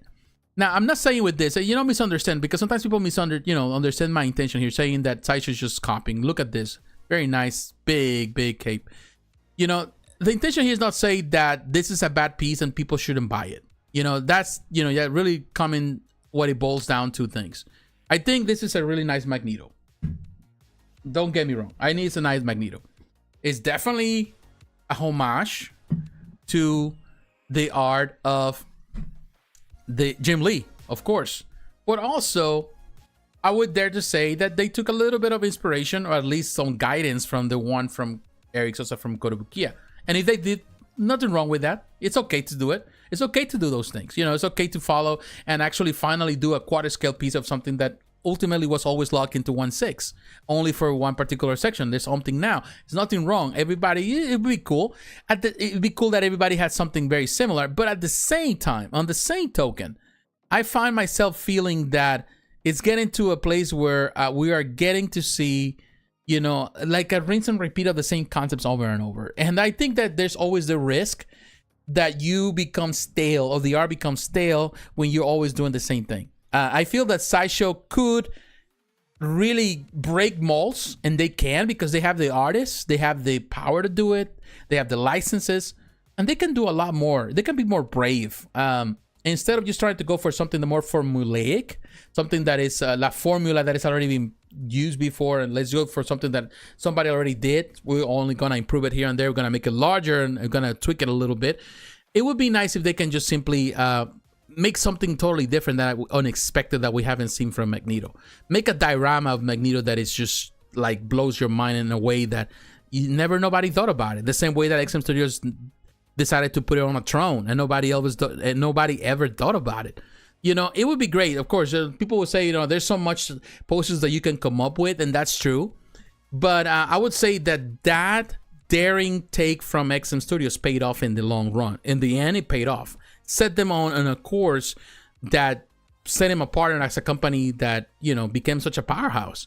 And yes, they kind of like playing it safe now, but it doesn't mean that there's not always that. And I feel like when companies have the hunger to do more, they can do more. And of course, I will tell you one thing, just for reference, Sideshow has done a lot of amazing this year. I think that they're doing and going in a direction. I think where they shine the most is when they carry their own licenses. Like I like the Pulp Vixen stuff because it's unique. Nobody's doing it. They can come up with whatever they want to do. There's no Marvel dictating things. There's no art directors dictating things. There's nobody else but themselves, allowing themselves to be free of the shackles of, hey, this is what you can do. This is what we want to do. And I feel that is when Sideshow shines, and over the years has been the biggest part of Sideshow, the thing that has proven Sideshow to be a really important company. So yeah, that is my take. I'm not saying with this, you know, with all of this, I'm not saying that this was a furtive decision from Sideshow. They say, oh, let's do it. Maybe I'm just going and thinking over, you know, aloud and saying, oh, you know, they did it, but in reality they didn't. They probably didn't even pay attention. But that is the point. At the same time, is that, you know, like, this is a very small industry. Everybody knows each other. All these artists know each other. They know each other's art. It's not like, oh, you know, it's just a coincidence. There are no coincidences in life like this, particularly in a very small community. Well, producers that all know each other, they all help each other out. So, you know, this is the thing, you know, I'm not saying that this is what happened. I'm just saying it's very similar. And at some point it's like, okay, so we're playing the same thing. We're just going in circles. The next version of this guy, Magneto, doing the same pose is going to be in 1/3, and there's going to be the 1/2, the half scale. There's going to be the life size, and it's going to be the silicone type. It's going to be different versions. There's going to be a cheaper version made out of PVC alone, because actually it is. When you look at now PVC, what was that? Galaxias just recently did the Magneto that we talk about it, which is out of PVC. This one, Galaxias. Look at this Galaxias. Of course, the suit is different, but look at the pose. It's another one that is similar. So it seems like companies are actually following each other, and in so many ways, they're so close to each other that they're bumping they're shoulder to shoulder. They're bumping with each other and doing the same concepts at the same time and time again. Of course, so minus tweaks here and there. So yeah, those are the things that, you know, make you feel like, okay, we need, you know, companies need to start just kind of like going in different routes and doing other things besides the more proven formulaic thing, because I think that's where the success of this companies lies, is in being different and changing things and changing the status quo. So would that be the case? Am I thinking too loud about it? Am I wrong about it? To be honest with you, it's just a matter of perspective. You know, everybody's different. I feel that, you know, when all this, I want to say Daniel Bell is a fantastic artist. I seen this kid, I call it kid because he's younger than I, but I seen when he started and how he has evolved over the years. He has become fantastic in his work. Is better. I like it more now than I did when he started. You know, I think his anatomy has improved. His natural poses feel more natural. You can see the evolution of he does. Of course, he's have the blessing of being surrounded with some of the best artists, or I think some of the godfathers in this industry, like Martin Canale, Guillermo Barbiero. So many artists in Argentina that have really set the foundation for this industry in the art, and technically the foundation for Sideshow. So yeah. You know, yeah, he takes that benefit. It's great when you are surrounded by masters. You learn a lot.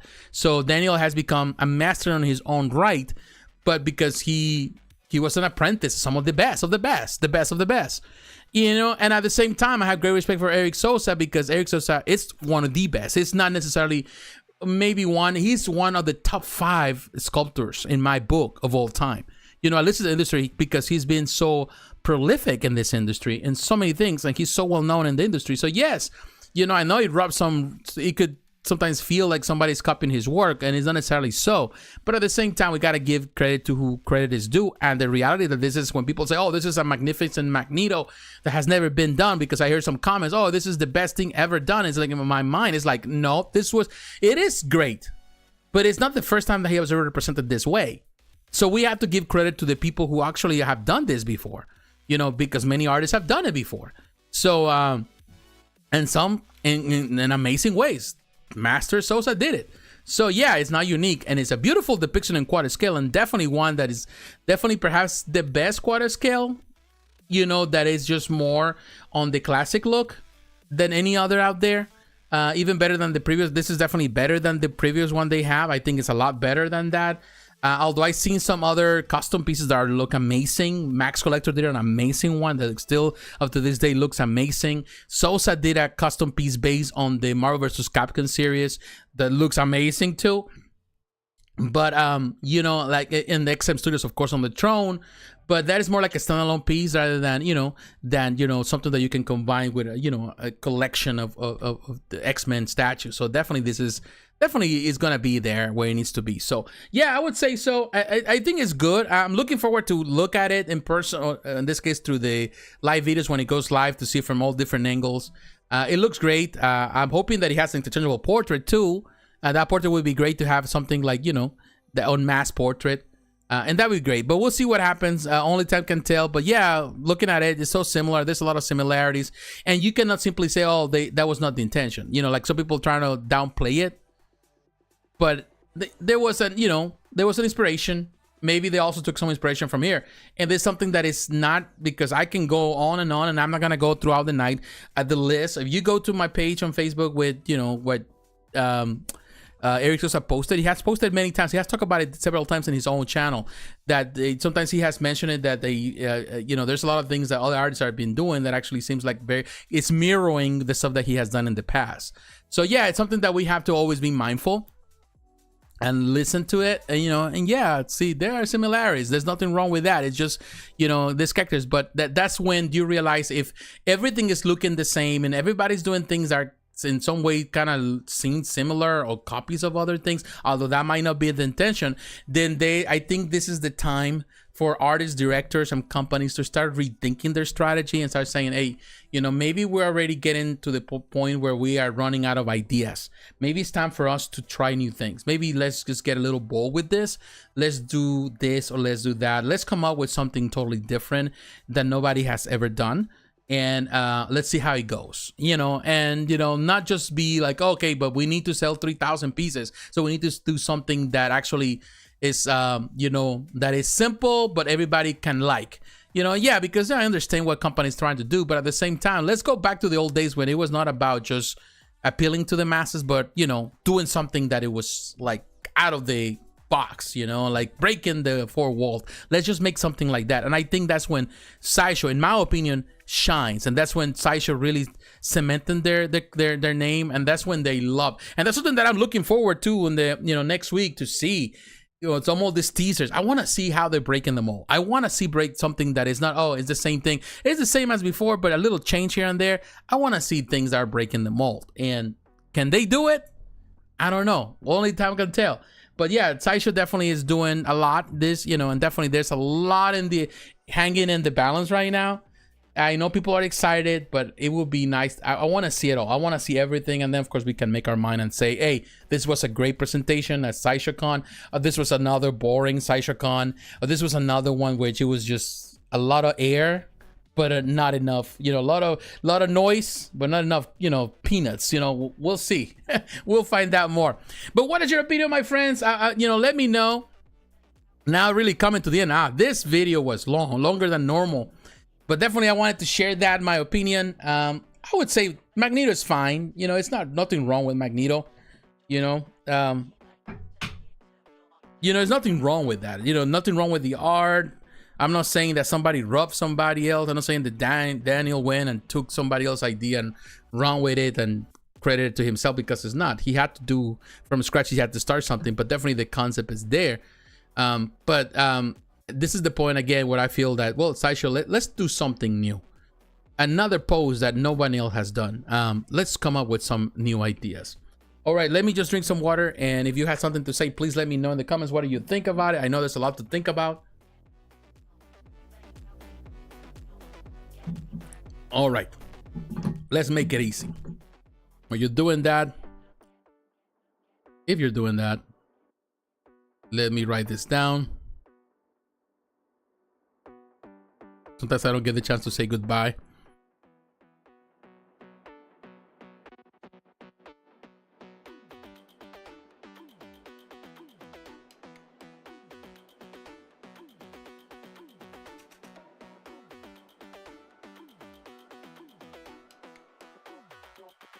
Let me see this.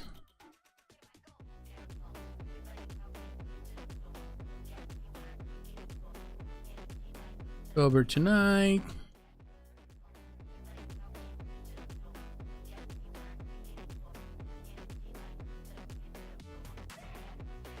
All right, so I just left the notes there. All right, now, yeah, coming to the end. It's definitely an interesting time. You know, companies continue to do amazing work. The companies that amaze me the most, I will tell you, the ones that are breaking molds. And definitely the companies that are doing anime stuff. Some stuff is okay, some stuff is get too bold, but some stuff is simple but really well executed. PCS is really a company that is really admiring a lot this year, because they're doing so many things that nobody else has done, and they reaching out and they're doing some things that are really cool concepts.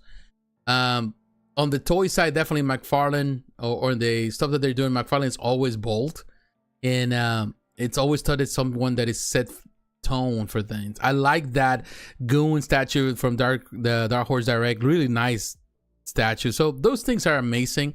It's nice to see those things. You know, the companies that play it safe. You know, some companies that play it safe, but they still do great work. You know, Sideshow plays it safe now, but it still does great work. I think they're really going after, they want to take that crown that it seems that it was slipping away. Prime One was taking over last year. I think was Prime One Studios year. This year is still in the air. You know, I think right now Prime One still is a strong contender. Sideshow's definitely going for it. XM definitely slip away, and PCS is there. PCS is actually there. Really strong contender too. So we'll see. You know, only time can tell what it will be. The great, you know, at the end of the year we'll have we pick. But yeah, definitely exciting times. Sideshow Con definitely comes with a lot of things. You know, a lot of expectation, anticipation. We'll see what happens. I don't know if we're gonna do live videos and stuff. We'll find out more. And then we'll see what happens. So my friends, I want to say to all of you, thank you very much for spending the night with me. Thank you for those who stay with me throughout the night. If you're watching this in the future, thank you also. Let me know in the comments. Let me know what you think about the things that we cover. You agree, disagree. It's always nice to hear from you. It's always a pleasure to have you and to hear your voice and to your opinion. So my friends, God bless. Take care. Have a great night.